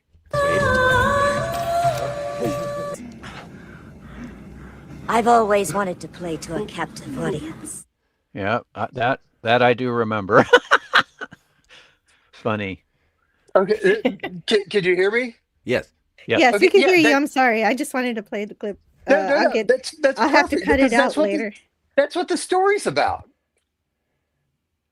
Then Awesome. I think it was a Saturday Sunday weekend convention, and Shatner had a separate ticketed event Saturday night, and so the buddy of mine that we went to this convention together. We had our tickets for that event, and of course Shatner was slated to direct Star Trek V and was credited or co-credited with the story, and everybody wanted to know about it. And he said, here's what I can tell you. And he laid out that opening scene where there's a man out in the distance and he's not quite human, and tells the whole thing, and he pulls off the hood, and that's all I can tell you. But then a few minutes later he said, wait, there's one other thing I can tell you. Nichelle Nichols is going to do a fan dance. And the crowd, of course, erupted. Yeah, that thinking it was a big joke. And then the next day, they had a lot of the sessions with the original series cast, and Shells was one of them. And oh, I was so fortunate. I was standing, but at the side of the stage, about 6 rows back. So, got a lot of eye contact. She sang, it was gorgeous, but somebody brought up, hey, Shatner says that you're going to do a fan dance in Star Trek 5. And Nichelle just stopped and went, Bill said, what now? That was Just news brought to the, her. yeah, just brought, yeah, apparently it was, brought the house down. But Bill said, what now? But Wow, yeah, that's great. You that's were the there for story. that. Yeah, See, oh wow. See, being there for that in Star Trek history, that is pretty special. I think the only time I can say I was there for that was then when Adam Nimoy and Terry Farrell revealed their romance at oh, at the 51st yeah. anniversary convention. Who Of was it course, that that didn't mentioned? last long. Who was it that mentioned Roddenberry touring with Oh, the black and yeah, white copy yeah, of? that was me. It was an evening with Gene Roddenberry. That was in October of I got to '76. see that too. I was a Sweet. little kid. I was a little kid. My parents were out of town, but we were so insistent that we get to see that my parents arranged for the people caring for us to take us to the local community college to Great. get to go to that event. And I remember him saying that he had to cut up his own personal copy, which was the last full color copy to exist, to assemble the Menagerie parts 1 and 2. So we saw that black and white interspersed with some color, and yeah, scratchy soundtrack. And it was in the 80s when they discovered another nearly complete full color copy and were able to put it out on VHS. And Yeah. yes, it was aired. It was Hmm. aired. If I remember correctly, it was aired as part of the syndication package for Star Trek The Next Generation Yes. due to the writer's strike delay in getting out second season episodes. Okay, that So was I it. think Yeah. it definitely did air. It was definitely part of the syndication package for TNG. In my recollection, it was to fill a week that had, to try and make up because they were repeating season 1 episodes for the third and fourth times, waiting for those episodes. Yeah, It was that actually that writer's strike and what okay. happened with the second season that led to my nearly getting uh my spec script. Well, what led me to write a spec script that I nearly sold to him. So Sweet. Nice, nice. That's awesome. That's yeah. also how Ronald D. Moore became such a big part of Star Trek Yeah. is because of that writer's strike. And Oh, incredible. what killed me so many years later was watching the the BTS stuff on the DS9 DVDs where they were talking about the uh, trial, more Oh, the 30th trials and Trials anniversary and tribulations. for yeah, for the trials and Deep Space Nine. tribulations, Yeah. and him saying that there were two different ideas about what to do for the 30th anniversary, that everybody else wanted to revisit the Tribble episodes, but he wanted to revisit the Gangster Planet, the Sigma Iosha 2 A piece of the action. episode, a piece of the action. Exactly. My script was to pick up the pieces. Oh, nice. Oh. It was a sequel to that. And Wait, I nearly died when I heard Ron Moore say, I wanted to do the Gangster Planet episode, and we had a script on the shelf. Uh, did you really write it so that the gangsters decided after Kirk and the crew had Yeah. left Yeah. to become to start Imitate. to emulate them? Yeah, they started You to wrote that? emulate the original series. And I actually wrote that by the time that our crew beamed over to the fake Enterprise, They were already trying to mimic the next generation uniforms. Wow. Well, Yeah, okay, you didn't get but credit for it, but it did eventually become a movie, a Star Trek movie unofficially called Galaxy Quest. yeah, it did. And but yeah, they it was a crazy story. I've not told it live. I've told it to other people, but not live on stream before. What happened Well, was, here I was, this kid halfway across the country, nobody ever heard of. And yes, Star Trek had an open submission policy at the time. And I wrote to Paramount, I got the kit, I read through the release and said, I'm going to go about this other way. And I pounded the phone lines until I found an agent who was willing to work with an unknown kid halfway across wow. the country without a credit to his name outside of a few song credits that nobody cut. Yeah, the And they description came, of that episode you describe is in the Paula M. Block Star Trek 365 book by Terry J. Erdman and Paula. yeah. And so they do I talk about it. found an agent. An agent took it to the Star Trek office. An agent actually was real helpful because I never seen a script before. All I had was a screenwriting book to try and fake the. I had to try to guess what the format looked like, and they pointed me to a bookshop in LA where I was able to order a book to show me what the format looked like so I could get it the right, because Final Draft wasn't a thing. I was doing this in Word Perfect and sneaking into the computer lab to print it on the laser printer that only I and one other student had access to. Yeah, Wow. I wasn't supposed to do that, but got it in the right format, sent it back out to them. They then took it to the Star Trek office. The Star Trek office said, "We really like this. Here's some notes. Let's see a rewrite." And agent came back to me with that, and I'm like, "Okay, is the agent pulling my leg, or did they really take it to Paramount?" But anyway, I do the rewrite. The whole thing from the get go, it revolved around Vic Tayback's character. Vic Tayback, who was Mel on Alice, he played Mm. Krakow in the Use original, Krakow, yeah. right? And so he was the new boss, and he would have been the guest star of this thing. The day I finished the rewrite, I save it to floppy. I get a Coke out of the fridge. I turn on the TV. I'm watching the news, and Tayback has died that day. Literally the day I finished the rewrite. Oh my goodness.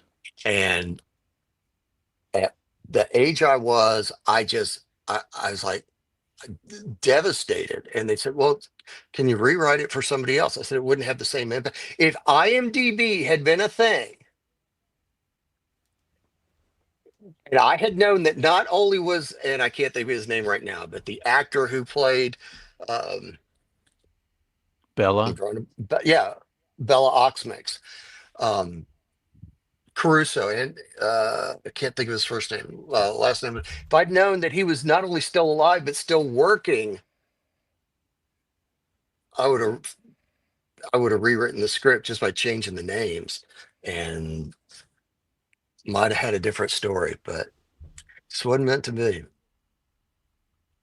But anyway, that's my That's almost soul. yeah. I do love what they did with Trials and Tribulations, but that idea always intrigued me too, and I was always consoled by the fact Yeah, that it got that's it that with Galaxy Quest. But yeah, that's that's incredible. That's fantastic. incredible. I'm so Yeah. glad you got to be here on the panel and tell us all these things. That's incredible.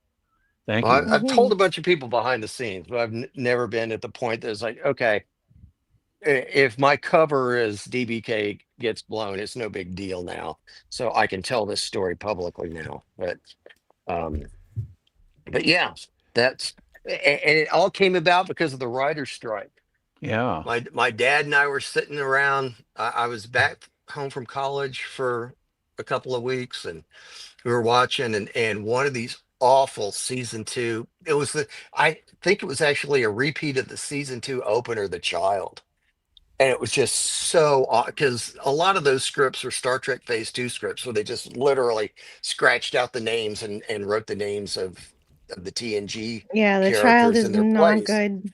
Yeah, Yeah, right, because exactly. I'm sure it would have been yeah, annihilated. because that was all they couldn't rewrite. They couldn't write anything because of the strike. But it was such a bad episode, and I shook my head and I said I could write something better than this. Oh yeah. And my And dad said two oh, words that changed my life from a writer's perspective. Prove it. yeah, yeah, and Sweet. And that got if only every Star Trek writer had the kind of dedication you did and it to wasn't really learn how to, because it took a while, because the yeah. time between the child and trials and tribulations, all that thing, that's a few years. So you really honed up what you were doing to make something special. Yeah. And I wound up I wound up getting back into, I had been, the J.J. Abrams, the kid running around with the Super 8 millimeter camera. And when video came out, I was lugging around a camera and shooting on 3/4 inch, and then later VHS and whatnot. But then in high school, I'd gotten into music and completely away from film and video. And this fired me back up on film and video, and I started writing more and wound up one summer taking a video production class and meeting a professor that changed my life. And he and I actually went into business, into a video business together for a while that helped pay my way through the rest of my college, and wrote some things and uh, have some And things hopefully you're that still writing things. oh yeah, And yeah. Sweet. good. That's But awesome. but yeah, my dad said, "Prove it," knowing that you know Mhm. that So that kind of challenge would actually get me off my butt to Yeah. do it, and Thank sure God for enough, your dad saying that. That's the yeah, magic words yeah, mhm, inspired you definitely. to write that script. I'm so glad Uh, that you're and so here to tell us yeah, all me these too. things. Do you still have a So copy of it? oh hell mhm. yeah, yeah. Hell yeah, that's great. I dug it back out a few years ago. Someone I know from X, but on my real life side, had a uh, there was somebody who needed stuff to read, and it was a you know dying kind of situation, and Oh, so I dug it up to try and get it to her, uh, but yeah, is Well, it I hope but something? I'm yeah, I've not in a got it. situation where I'm ever dying, but I if I am, yeah I'm gonna ask for that. I don't think I really can't publish it. It's a derivative work. It's based on Star Trek. I can't publish it, but I could send it to you, Jill. Yeah, and I promise not to share it. Yeah. Well, except I with me. Scotty wants to read it no, too. you can't send it to Scotty. Damn it! Okay. I No, won't that's send it so to rad Scotty. because I was like, That's obviously, amazing. I never got an agent or anything, and never went through that far on the process. But yeah, no, I did fan fiction and tried to write for those characters as well, and so it is great to hear a success story of Or a near miss anyway. well, Yeah, hey, closer that than closer yeah. than my bullpucky ever got, and so Uh, no, that's amazing. Yeah, yeah, I the way There, I I talk hey, about is it's there like any I was chance? this close to being Well, Ron wait, Moore. yeah. but lots of people write Star Trek novels that are not canon. Could you not turn it into a novel? Oh, but Well, no, there's because TV script is not novel material make. It would need a lot more fleshing out to be a novel, and there's just really not enough material in it. It's a script I for a don't know, 42 man. minute TV show. But That sounds like excuses because Alan Dean Foster took the animated series episodes and turned them into novelettes. right, but novelettes, yeah, not well, Then novels. I'd be okay with that. That it length would is the be difference. But it sure, would be yeah, interesting. It would yeah, be interesting, especially like to be able to adapt to your own work would be certainly interesting.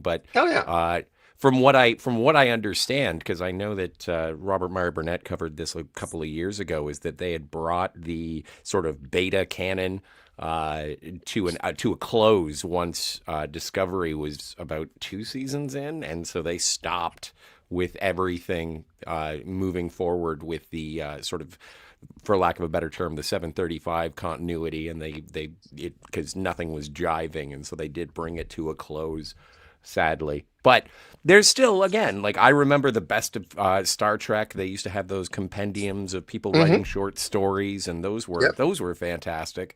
Oh, And yeah. I understand that, once it's on screen, then it becomes canon. But I love inhabiting that world, that galaxy, and having those characters with new stories. And so it is something. Yeah, I would love to. I would love to sort of read that, just to get a different take on it, and it would be interesting. There were That's why some we're things that playing I those wrote games. that there were some things I put in the script that I didn't know if they would be keen to, and so Well, many of them later showed up on the series. well, Like, okay, here's my only question. Okay, well, tell me what you're about to say, and then I'm gonna have a question. like the two that stick out in my mind was I had Worf in charge of the ship, in command of the Enterprise for the first time, with Wesley at the wheel. And Oh so wow. that turned out interesting. But the effect that I wasn't sure they could pull off, but I wrote it anyway. They later used in a Barclay episode. It was transport from the point of view of the transportee. Nice. Wow. If I remember correct, Hmm. and I haven't looked at the thing in years, but in my recollection, Picard gets on the transporter in the Enterprise D transporter room, and through his POV we see it change into a transporter room that mimics the original series transporter room where Krakow had been in the original episode. Yeah. So he had seen it, he knew what it looked like, so What are they you were able to. talking about? 400 guys. There I was saw one one guy guy. up there. Yeah, wanting new episodes is why we're Maybe. playing those Yeah. games, those adventure games. Yeah. And so, my question is, uh, did you ever did you put Nichelle Nichols, or did you put Uhura? Obviously, you can actually have her, but I guess no, you guess you can't do that. Well, it's because she wasn't in Piece of Action. So the answer is no. I just answered my own question. But I did want to get back to her for just a second because we were talking about the fan dance, and Right. I wanted to talk about what happened there. Scotty said earlier it was not a body double, and that is true. So here are the quotes surrounding that with producer Harv Bennett explaining that Uhura needs to attract Cybox men.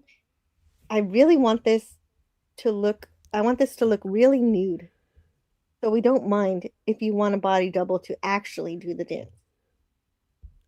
And Nichelle Nichols says, "Over my dead body, Huh? Harv, I'm in great shape.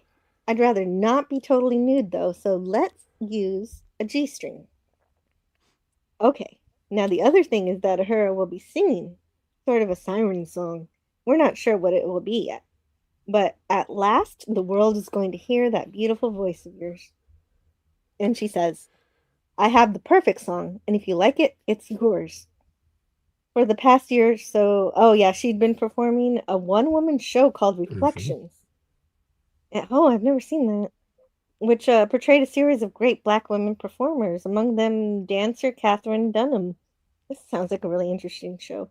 For that Afro Cuban dance number, Jim wrote a song appropriately titled Haunting Me, a beautiful native love song that melds Swahili phrases and an almost eerie primal melody.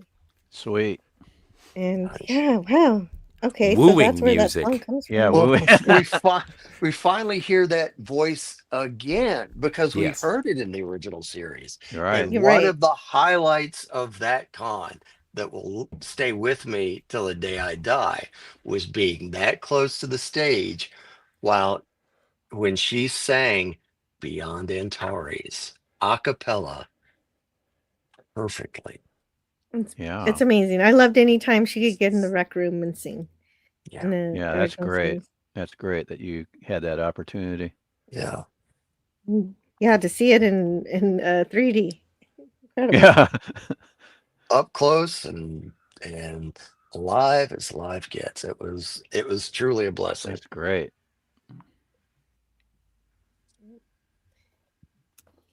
That is pretty cool. But I want to thank everyone for coming to celebrate Nichelle Nichols and also learning a little bit about some Star Trek writing history. Yeah. That's a fun surprise. Old Man Bird says that Gene Roddenberry often rewrote and modified scripts. I would stop there and say yes, but then the only problem I have is the second part of the sentence. And took credit according to the book creator. Most of the episodes are not credited as being written by Gene Roddenberry ever, so That's I right. don't understand where this comes from. Of course he did. Of course he rewrote, and a lot of the times whenever we say it was Gene L. Coon who wrote, the fact of the matter is they were right across from each other in the hallways. They worked with each other, and their offices were opposite each other.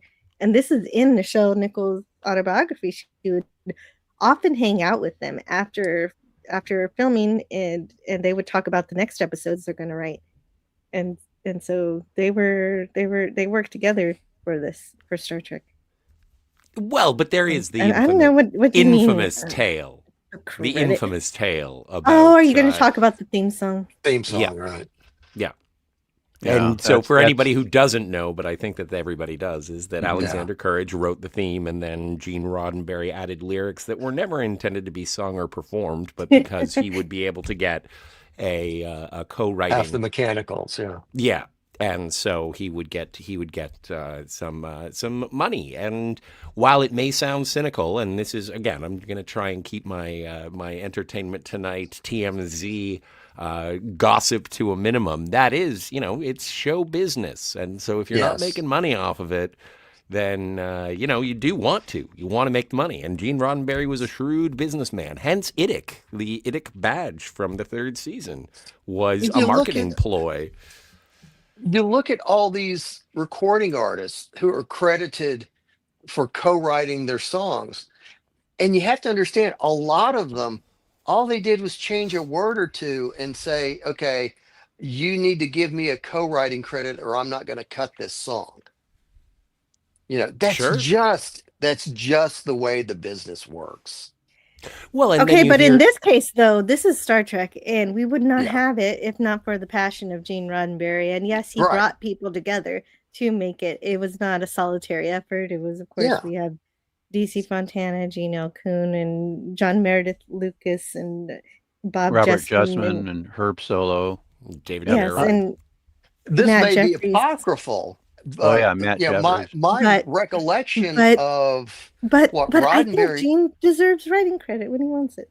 Well, yeah, but my recollection of what Roddenberry said when confronted by Alexander Courage was like, "Hey, I got to make money off this somehow," because here it was being aired in syndication, and he wasn't getting jack from that, but because the theme continued to pay royalties to the songwriter by making himself co-songwriter, he continued to get a little bit of money flowing in. And Alexander Courage got half the money from that point on, if that was how the split was, 50-50. It may not have been 50-50, who knows?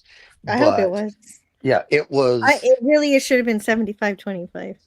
It was one of the very few residuals that Roddenberry could collect, and we really needed him to get rewarded because when Paramount came back and said, "Hey, you want to do more Star Trek?"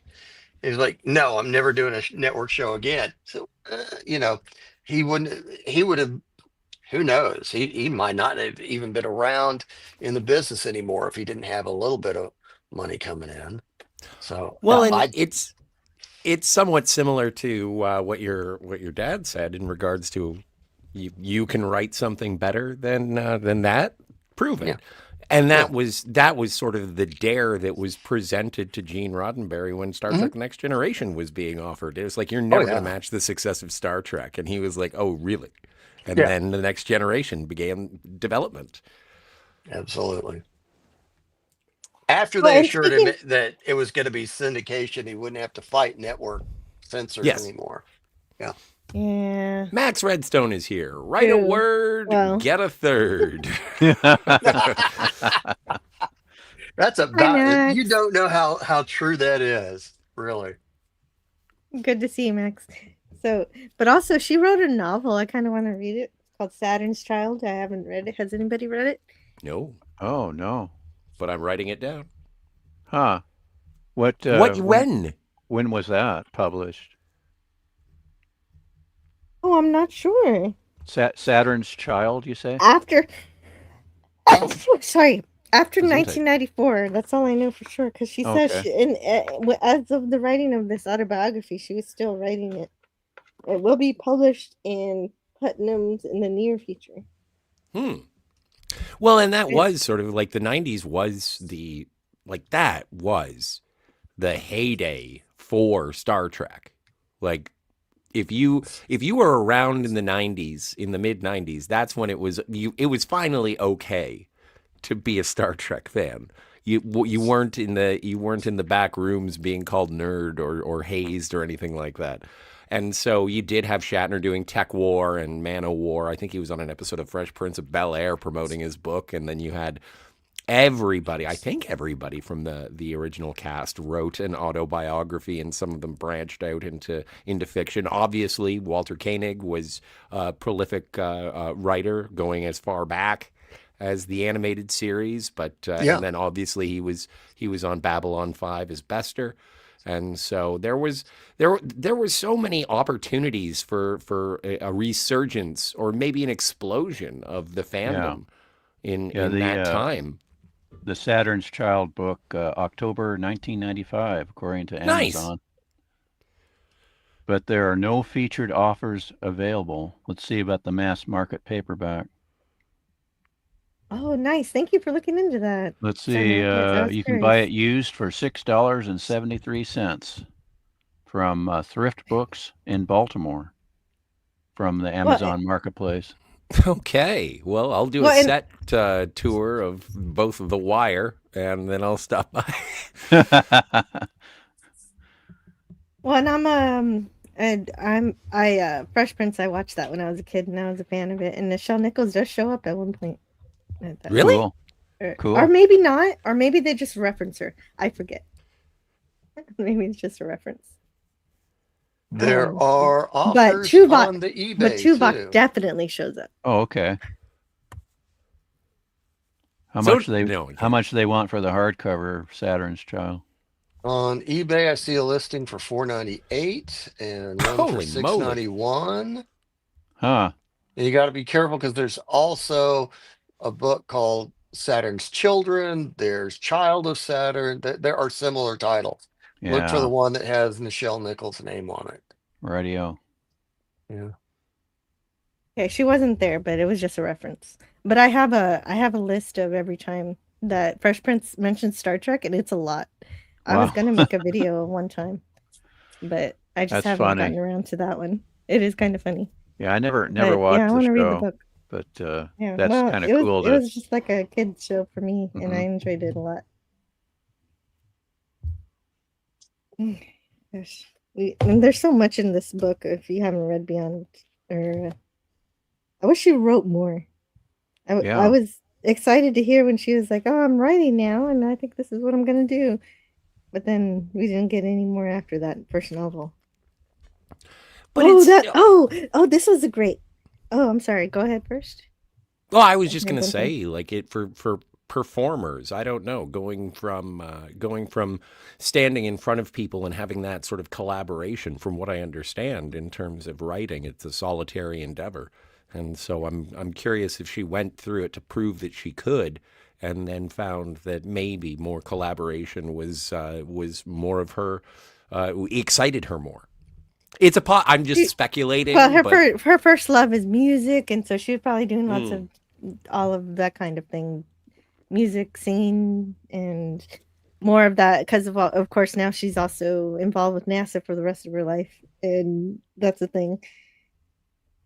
But I think it's really cool that when she did audition, I forgot about this, that she did not audition. She was auditioning for her, but not as her. They had her reading the lines of Spock. Oh. And she said, "Before I read, tell me about this character, Spock." And they're like, "You're not reading for that part. He's already been cast." But she wanted to know because she wanted to know how to behave, and so she finally got her answers, but she was the only person to even ask. Oh, that's Apparently. interesting. It is interesting, and what's even better is that when she finished her audition, Bob Justman says this: "I think we ought to have Penny call down to personnel and see if Leonard Nimoy has signed his contract yet." Oh. Yeah, It was, yeah. Did It was you only half joking. did you take a look at the clips on YouTube of her appearance on Gene Roddenberry's first series, The Lieutenant? I didn't yet, but Scotty had a pretty good synopsis of what it was. Basically, it was a problem, a race relation problem. Right. in Between the Lieutenant, so. Don Marshall and Dennis Hopper as the two Oh, characters. It Don was like, Marshall? yeah, He's from Don Marshall is from the Galileo Galileo 7 7. and Land of the Oh, Giants. you know, I Yay. know. I have a bit of a crush on Don Marshall. He's really cute. Yeah, it's what NBC would allow on that particular subject, and it's kind of there's a YouTube review video where the guy takes 60s NBC network television to task, and I'm like, yeah, we're talking 1963, 64, and it's like they could only do things a certain way. And then there's some people that are saying it never aired. It did air. And I saw that too, that it didn't yeah, air. there's this weird story that didn't air, and it's like, no, it did air. It aired in February of 64. So it, but yeah, it's that is available on DVD from Warner Archive. Oh my! And I'm gonna have to, once I get my Uncle Sam money. I'm gonna be doing a lot of buying, and that's one thing I'm gonna get. I'm gonna get Yeah, yeah. It's very the important Star Lieutenant. Trek history because apparently Yes. everything that was going on in the Lieutenant was exactly the philosophies that he brought into Star Trek. Yeah, and Leonard Nimoy is in an episode. Of course, Gary Lockwood is the lieutenant, the main character, and Nichelle Nichols, Don Marshall. Trying to think other actors that eventually appeared on Star Trek showed up on that show. So Yeah, Was Leonard Mr. Nimoy was Leslie in on it? there. Oh, most assuredly. I don't know. That's a good question. Mr. Leslie. But yeah, no, that is something. It's I am such a, and as are you, Stone Racket. I'm such a sucker for the physical media, and I would love to get the Lieutenant on box set, and also just sort of adjacent. Hey, Trek Tube official is here, Leslie Parrish. Hello, Trek Tube official. Have we seen you here before? Leslie Parrish. Yeah. Well, Leslie Parrish. Ooh, yeah, she's Oh no. in Who Mourns for Adonis. Adonis. Adonai, whatever you want to call it. I also want to get the 12 o'clock high show, which had Robert Lansing. Robert Lansing, Gary 7. Yeah, that's yeah, he was unfortunately he was replaced by Paul Burke because the network got kind of tired of Lansing, which is ridiculous. But yeah. But yeah, I used to watch that show in syndication. That's a great show.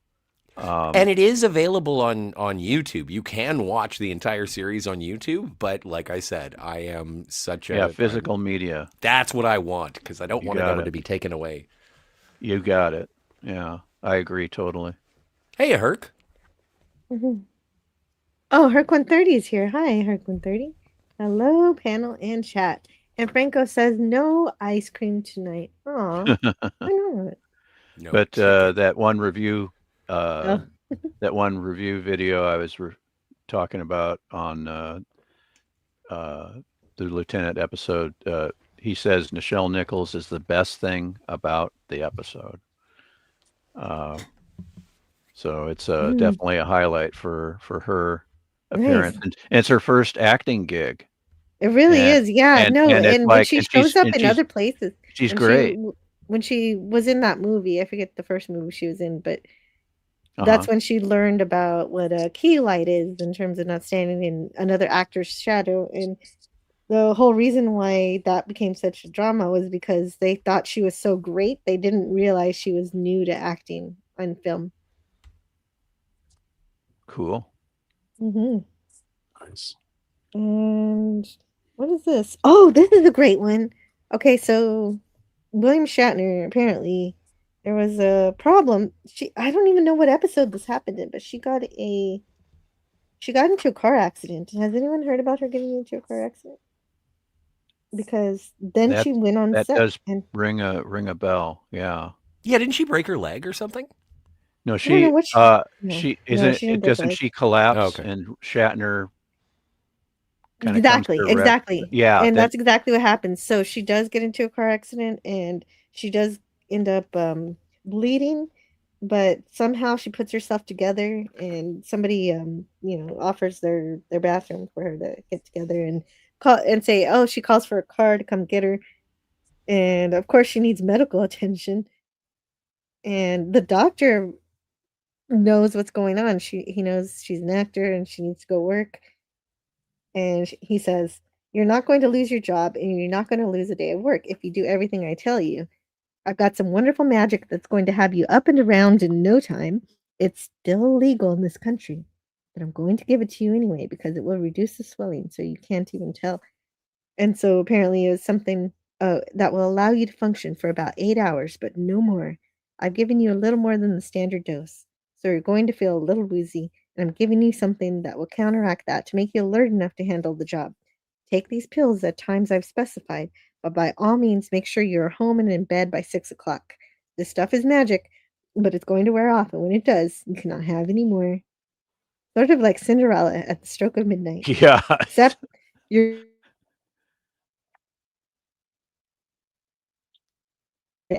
and she wasn't expecting it, and Shatner caught her before she fell. Yeah, I remember, I think that's in Star Trek Memories. I think he wrote about that because I remember hearing that story. It's a true Uh, story. yeah. Yeah, And especially even when though you have both the actors telling the same story. It's yeah, always really even magic. though there was some friction, uh, Mm, you know, like when Shatner was interviewing her for his Star Trek Memories,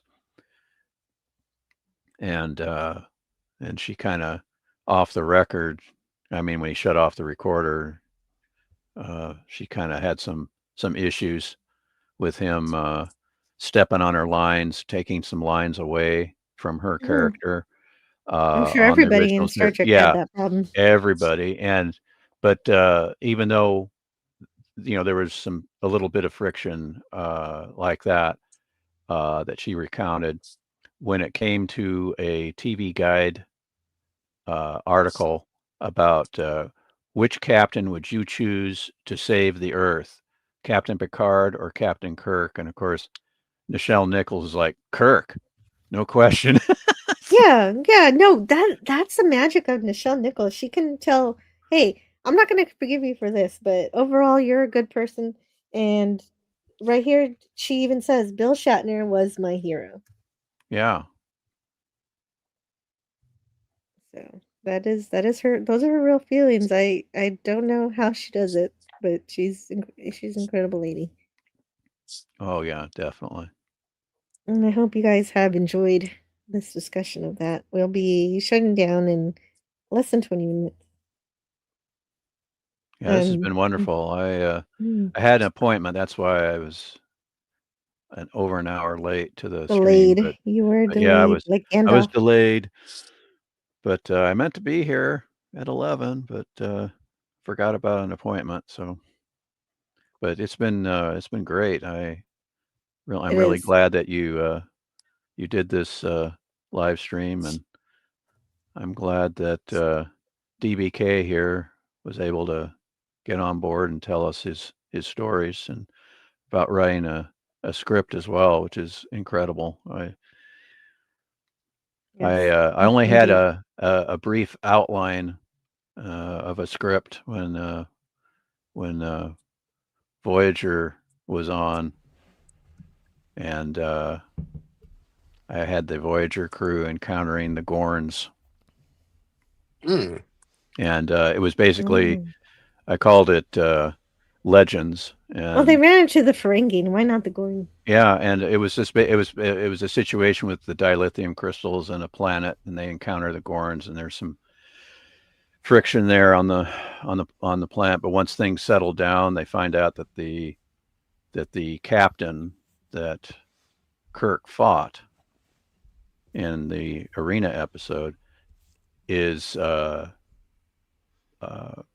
elderly statesman that's on board that same ship, and he's inquiring about Kirk, and of course Kirk is long gone, but the Gorn is still alive. But we find out that Kirk's act of mercy was a catalyst that completely changed Gorn society.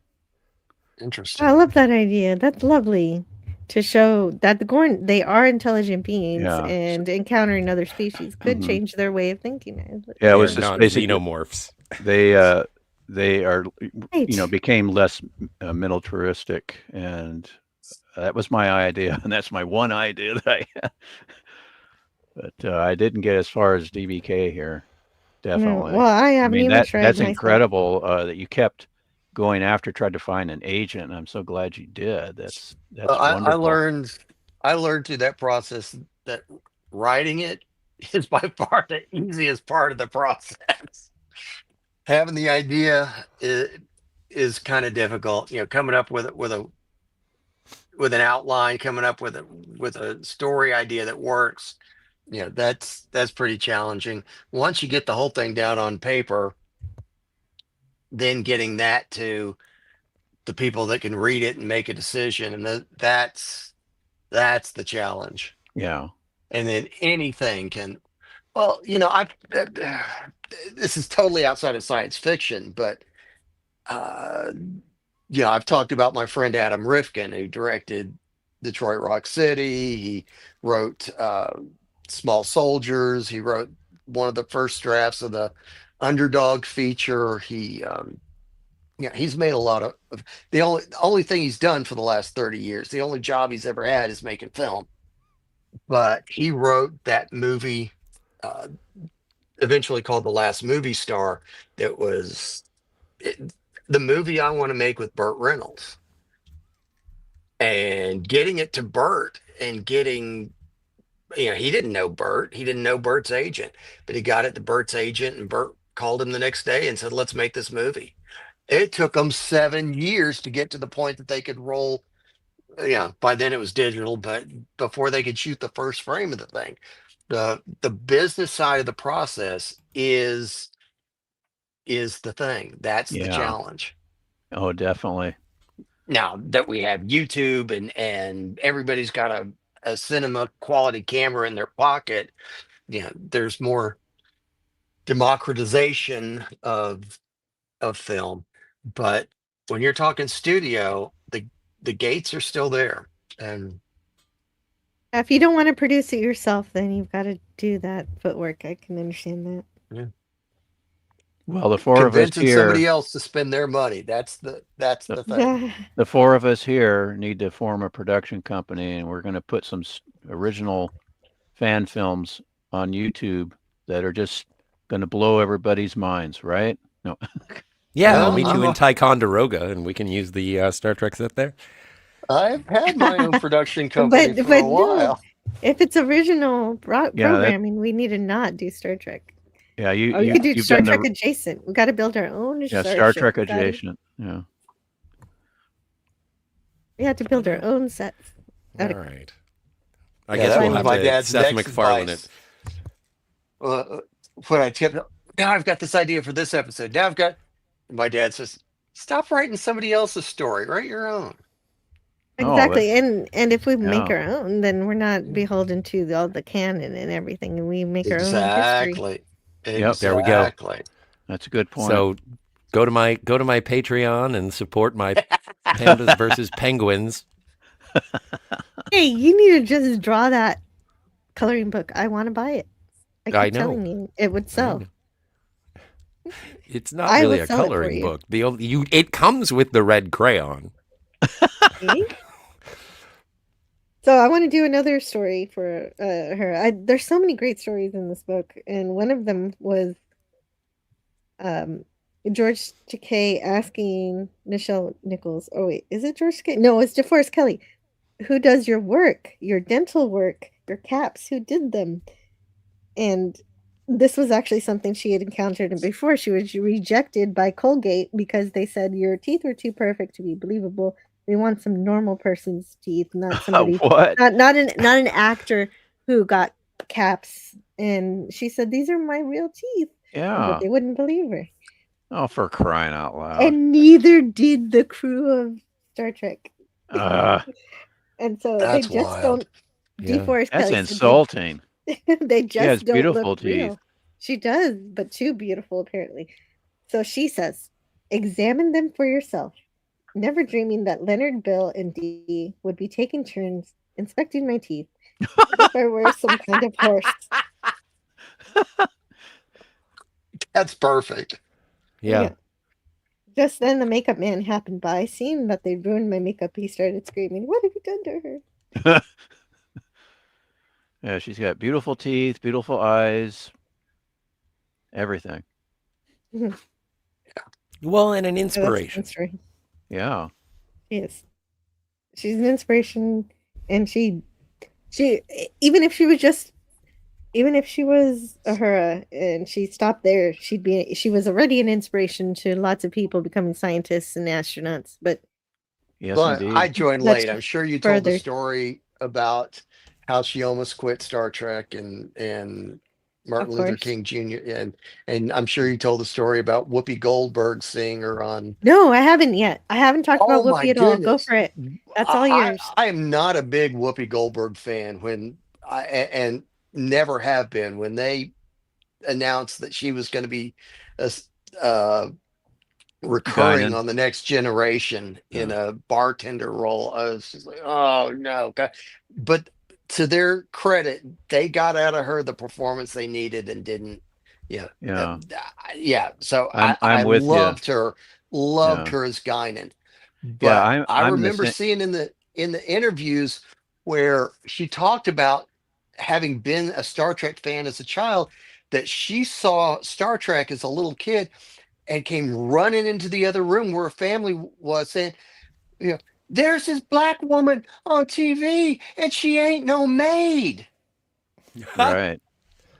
Yeah. And that was why she Mhm. fell in love Yeah. with Star Trek. They Yeah. showed a woman of color as a senior officer on board this vessel, a real position of power. No, she wasn't the captain. The captain was the captain. But just because you're not the captain doesn't mean you're not a senior officer with, duties and What responsibilities. was Like she it's in kind Right. the of like? chat. She's kind of like She's, an unofficial. She's an unofficial counselor, Yeah. like a lot of sure. bartenders are.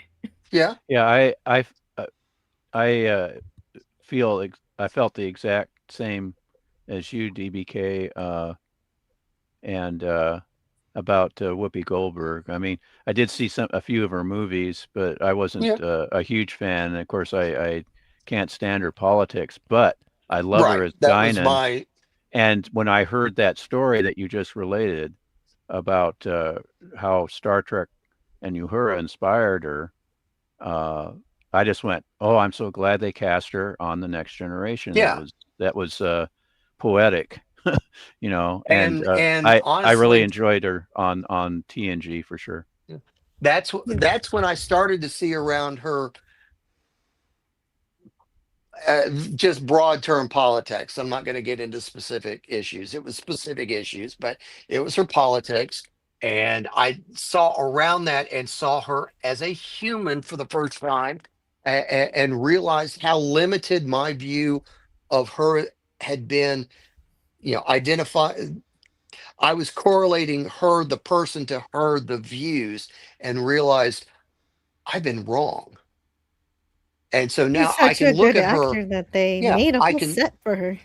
Yeah, I can separate now a performer from their views of things. And Yeah. so I can appreciate the work of somebody I vehemently disagree with Yeah. on politics. And that reminds me of, recent tragedy with Rob Reiner's murder. Yeah, one of the first people to come out to defend him to people who were tearing him down on his politics was other end of the spectrum, uh, um, Jimmy James Woods. Woods. James Yeah. Woods, who said, he wasn't just my dear friend. He literally saved my career and told the story of how Rob Reiner casting him in a role he was 20 years too young to play, but fought for him to get him in. He said, and you don't understand. We talked about this kind of politics. We argued about this and laughed the whole time. What he Eh, said was, Rob Reiner, I believe, was every bit the patriot I feel I am. We just had different ideas how to get to the same place we both wanted to be.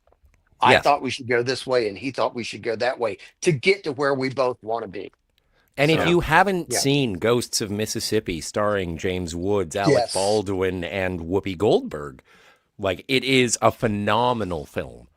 Yeah. And it is something that I like because I'm a big fan of James Woods. I'm a big fan of Rob Reiner Yeah. in terms of the works that he's created, and it even I don't know, that separation between the art and the artist is something that I've felt as far back as that infamous appearance by William Shatner on Saturday Night Live, where he's like, "Get a life."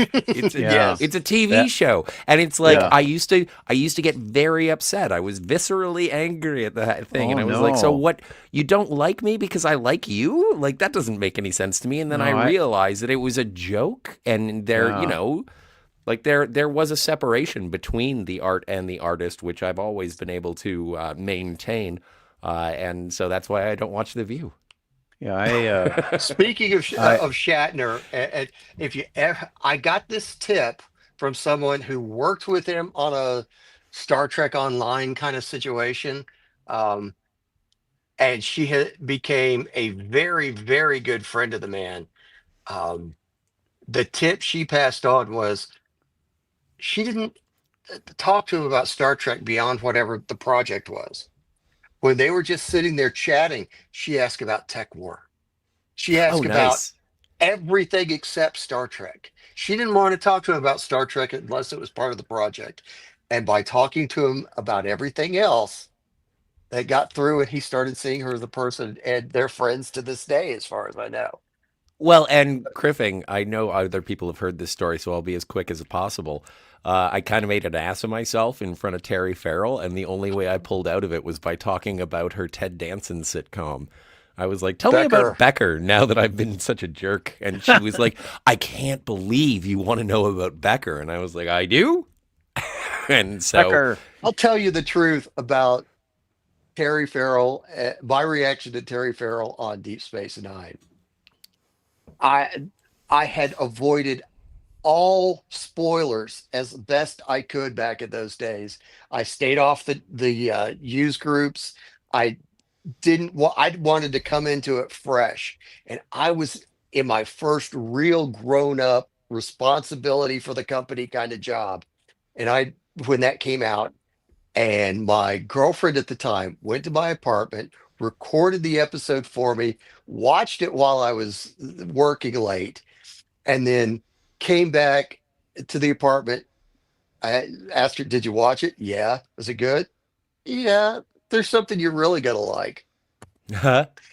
And so I play the episode and I see the credits come up and it says Terry Farrell, and my jaw drops and I turn. I said, "From Back to School?" nice. And my girlfriend looked at me with a big grin and said, "Told you you're gonna like it." Nice. That's funny. Oh, Valerie Desmond. Oh, I gotta Valerie write that Desmond down. from I haven't Back to seen School. Back to School in forever. I saw it just the other night. It was on. It was on. I think BBC America, but I've of course got it on physical media. Nice. And Now that you're talking about the Farrell, Rodney yes, Dangerfield movie. Yeah, right. it's got Sally Kellerman in it. Yes, it does, and it has a third connection to Star Trek. Oh, Why is Joe Piscopo in it? No, Sorry. pre-Voyager Robert Picardo Oh plays yeah, man. Vanessa's illicit lover.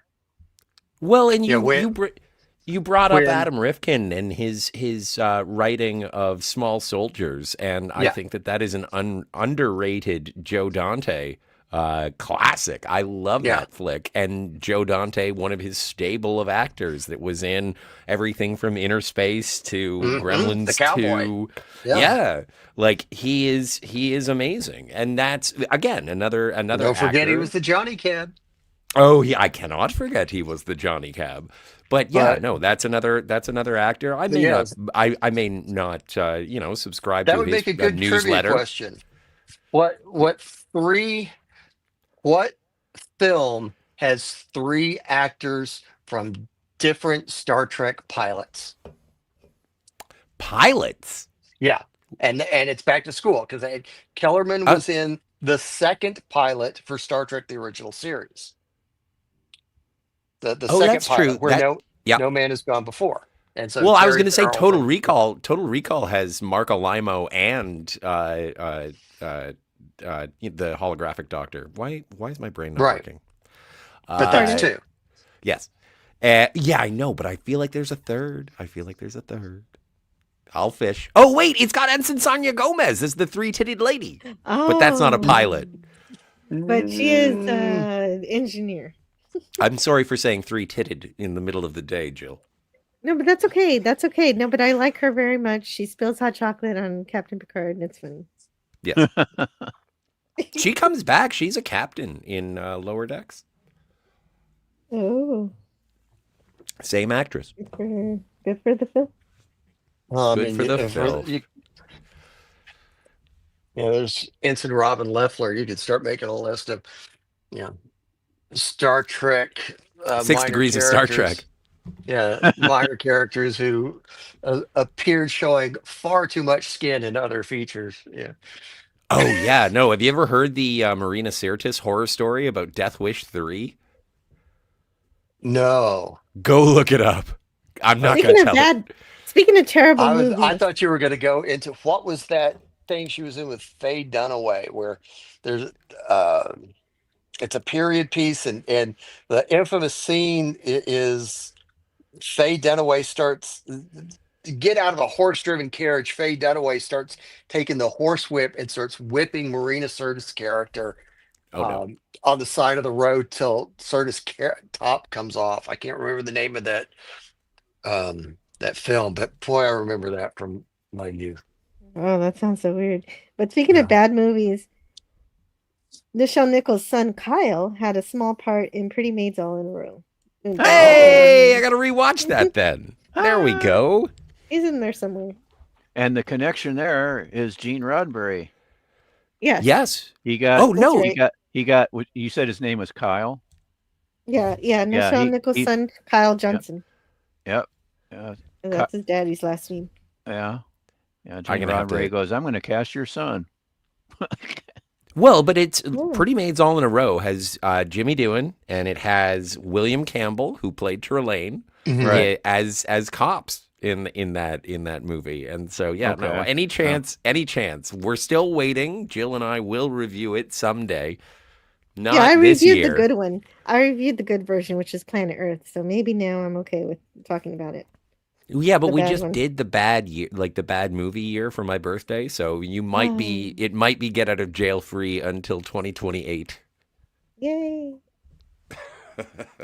Okay, I'll take it. But this is a great stream. I think we probably need to wrap it up, but I'm sure there are so many things I didn't get to.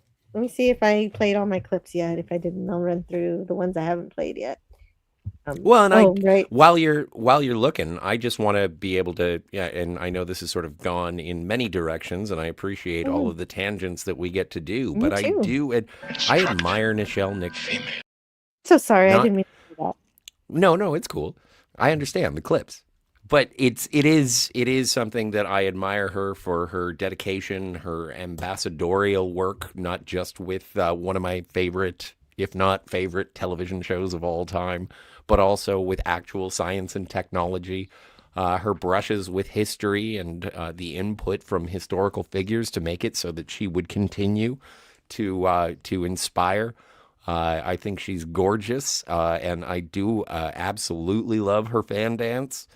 I wish I had seen her more, but and her integrity, especially when it comes to things like Star Trek Six, where she sort of declined to say the line "Guess who's coming to dinner" because she thought it would border on parody in terms of the racial connotations of such a thing.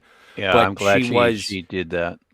But and I still think it's a good line coming from Chekhov, but I do And understand her avoidance of that. She did that in the original series too. I don't even know what she was commanded to do by the director, but she said no. It was some cutesy thing she describes it as, but I don't know what it was. But she said Uhura would not do that. Would not do And that. so, Yeah. and so it had to go all the way up to Gene Roddenberry, where he was like, it's unacceptable for us to have a non-supportive actor, because that's what the director said. But then he said, Uhura would not do that. Yeah. Yeah. So I admire her beauty, her poise, her integrity, and her inspiration. And so thank you for making it so that I get to hang out and celebrate the 60th anniversary of Star Trek by talking about one of the most important characters who inspired me. And living in Southern Ontario, it's like it's not necessarily the most racially diverse, or at least it wasn't in the 80s. And so being like, yeah, no, they're cool, and paving the way for so many other performers and personalities. She inspires me too. I'm celebrating the 60th every month, so I hope people don't get tired of it. We're going to cover another bridge crew every month. And that's You know the rule. Any chance to talk about Star Trek? Never turn it down. Phasers on setting 1. Fire!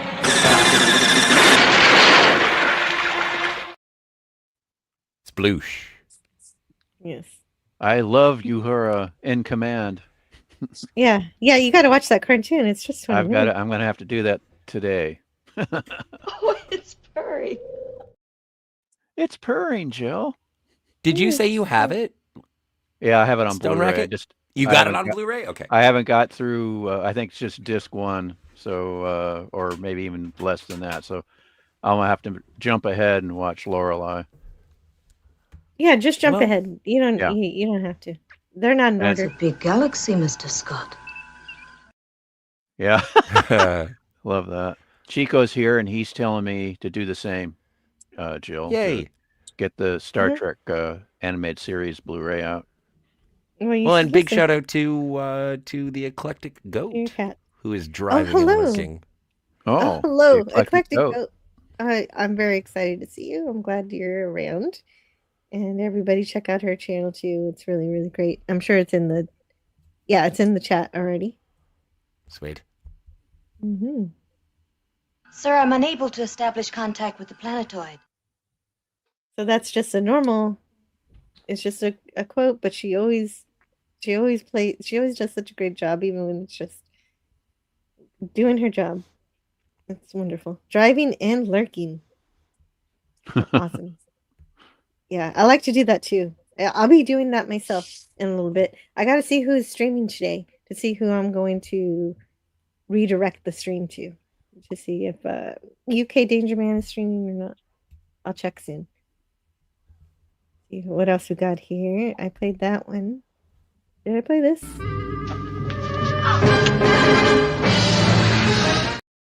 Oh no, I did not. You did play that. Barbara Luna and Nichelle Nichols fight. Fight. Well, you didn't play any Gamesters of Triskelion, which I don't have any stand out. I know it is, but I didn't have any of those. You are away from your post, mister. Oh, come on, Uhura. I like the way she says, And the cat's away. "You tell him, Uhura." Yeah. Oh, I think I got another one, but before I try to find it. Jesse's infuriating, sir. How can you stand it? I like that clip. I've had that one for a while. But anyway, yeah, I think I have a few more. Where is it? I think I have it under here. Oops. StreamYard does that. Sorry about that. Whenever I change brands, it likes to do that. Oh, Trev Retro. Now you're making sense. I was getting bored. Of course, this isn't the time. Any time's a good time.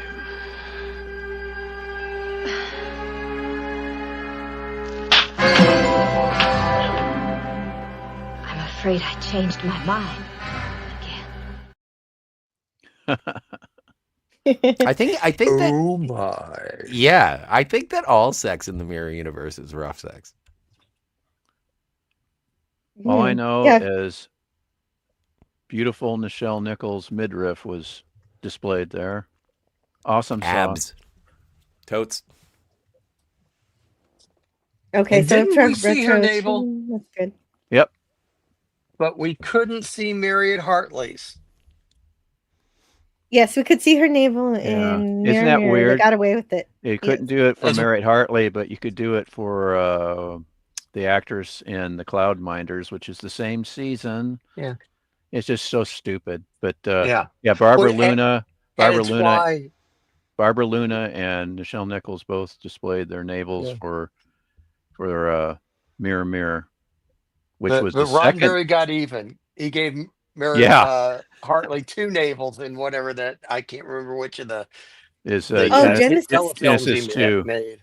Yeah. Genesis 2 with Alex Cord. Yeah. Right. I heard about that.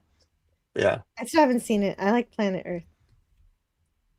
Yeah, So I'm Planet gonna- Earth and Genesis 2, kind of the same kind of Well, they all follow post-apocalyptic. all follow the same.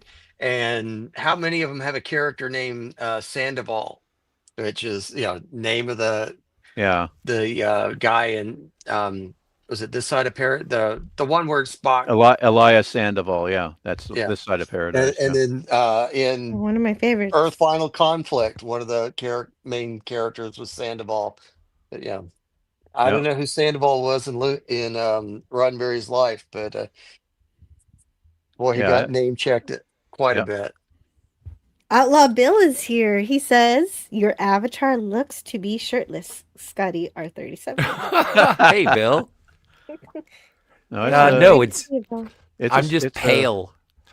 DBK, can you put your whatever links you want to share in the private chat? We're sure. getting ready to wrap up here. Thank you. You're welcome. Anything you want to promote? We're about that time. There we go. I would love to just sit here and read the rest of this book to you guys, but I guess I have to. I'm going to have to get that take book. Take care of life. Book. Yeah. So that's essentially what I'm trying to say.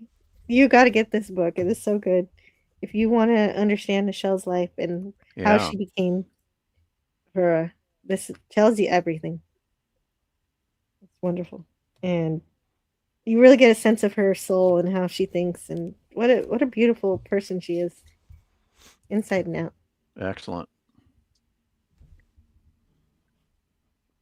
Well, Majel Barrett Roddenberry may be the first lady of Star Trek, but Nichelle Nichols will always be Star Trek's leading lady.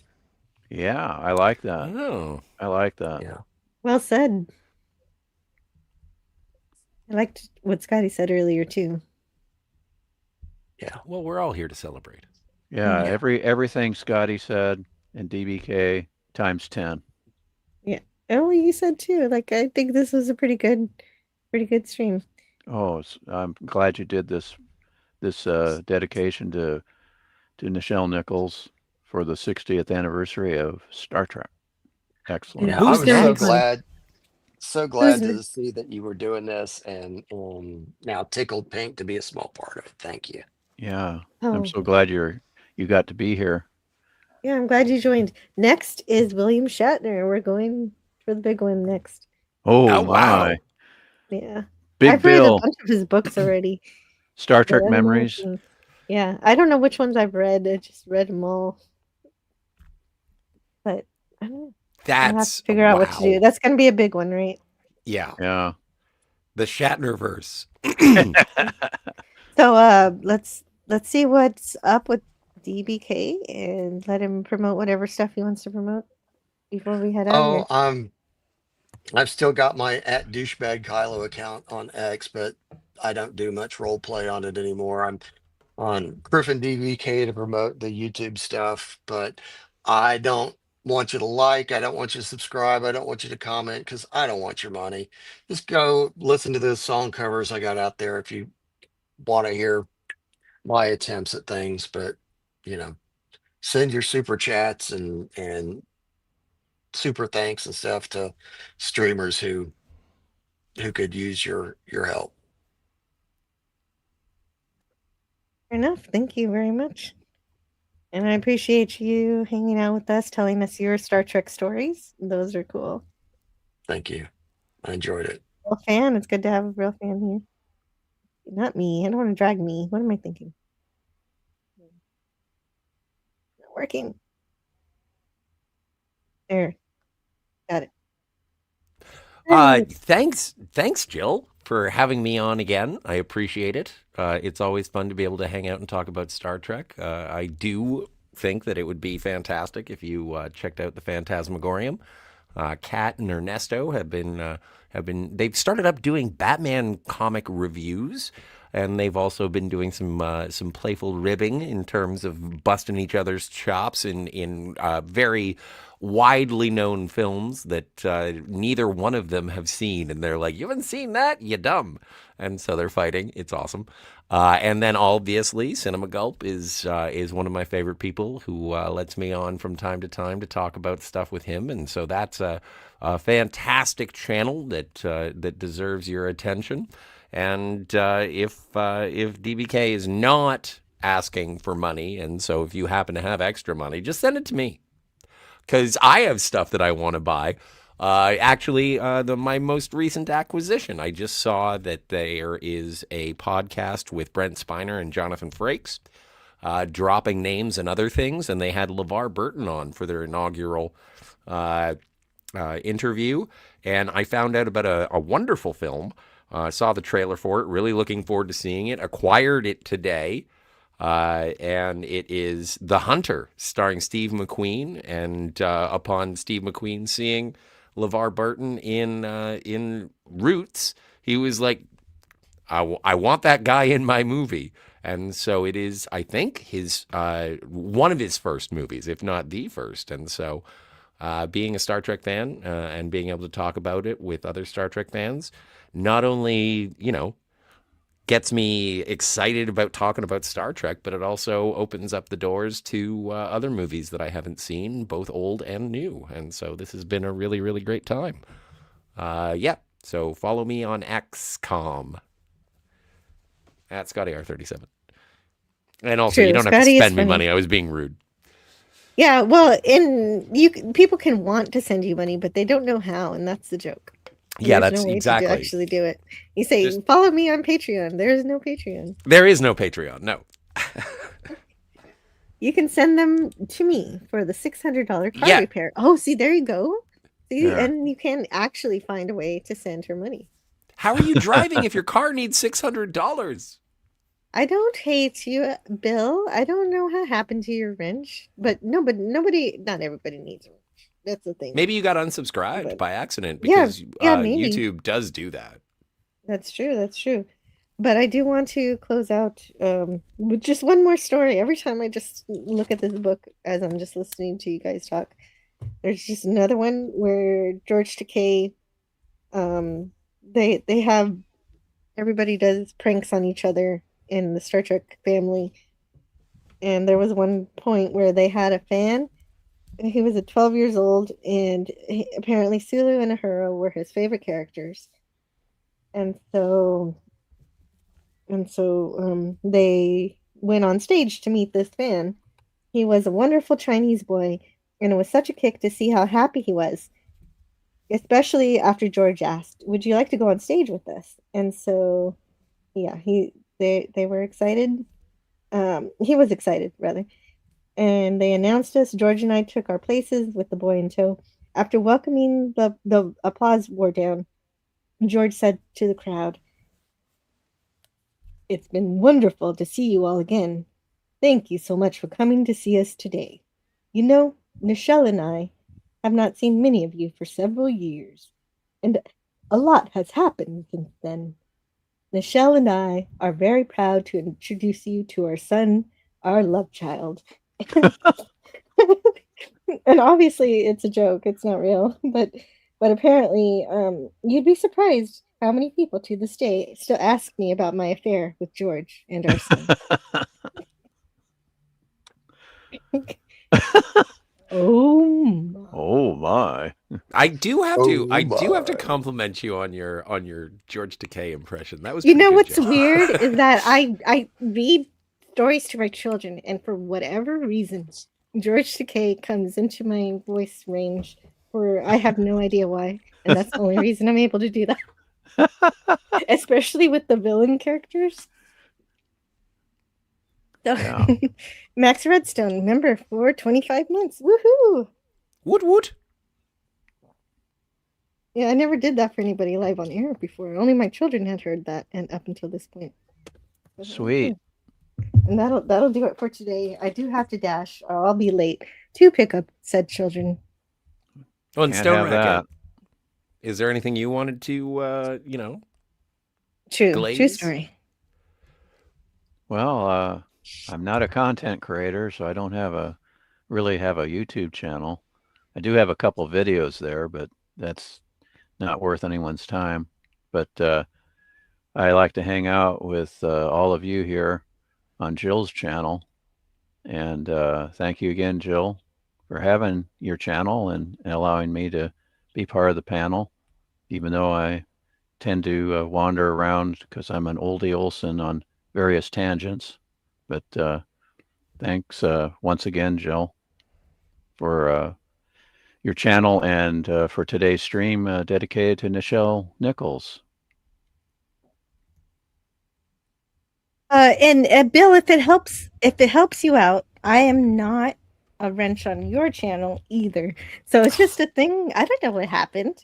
It's been so many years, and it's just a thing that I don't wrench every single person in my chat. But thank you, Stone Racket, for talking to us about Star Trek. I was hoping you'd show up today, and I was so happy when you finally did.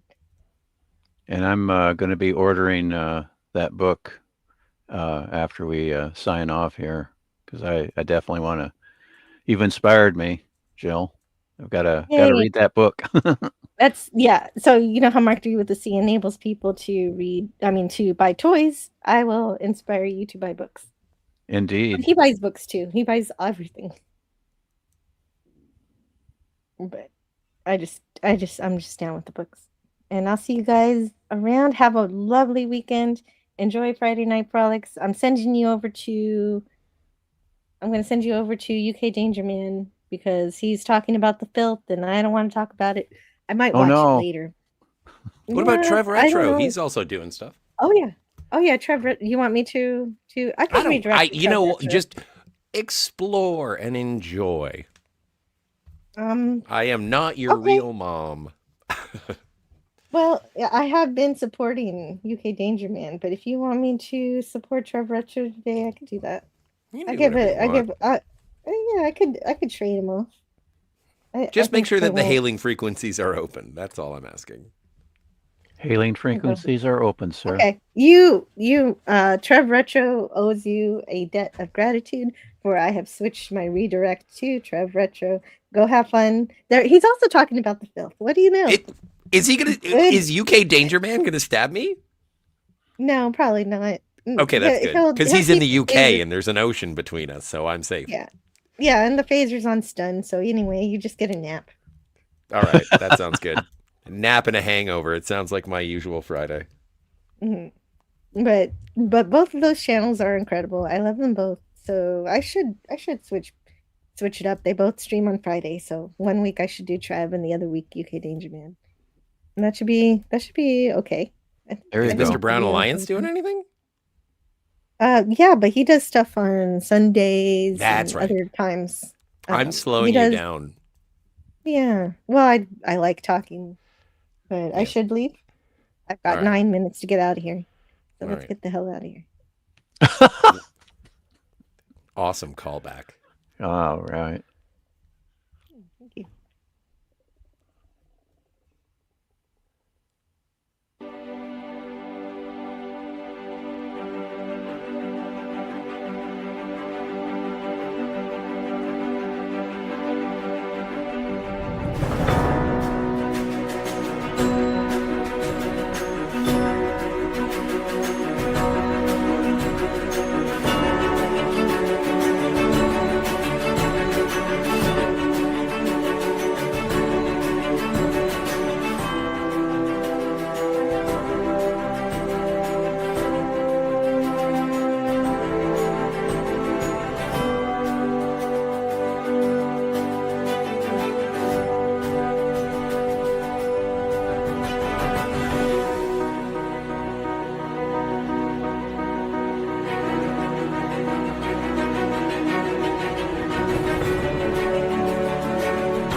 Learn all that is learnable. And the ways our differences combine to create meaning and beauty. It has always been easier to destroy than to create. May we together become greater than the sum of both of us. Well, now you have something new to think about. Carry on. I'll get you next time, Gadget. Next time.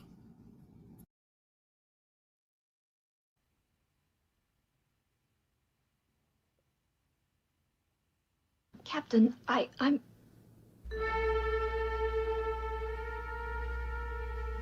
Uhura, you're the only one who can do it. I'll be right there. Yes, sir.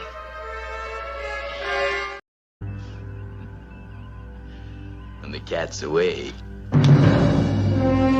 That's what I said, Alameda. It's how we all feel, Mr. Spock. Where's Alameda?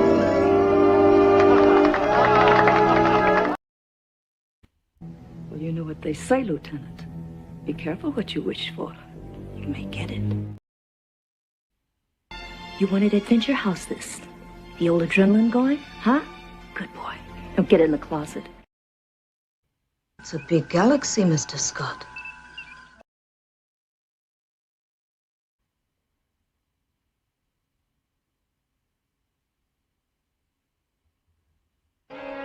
Very thoughtful of you, love. Ship's log, supplemental. Lieutenant Uhura recording.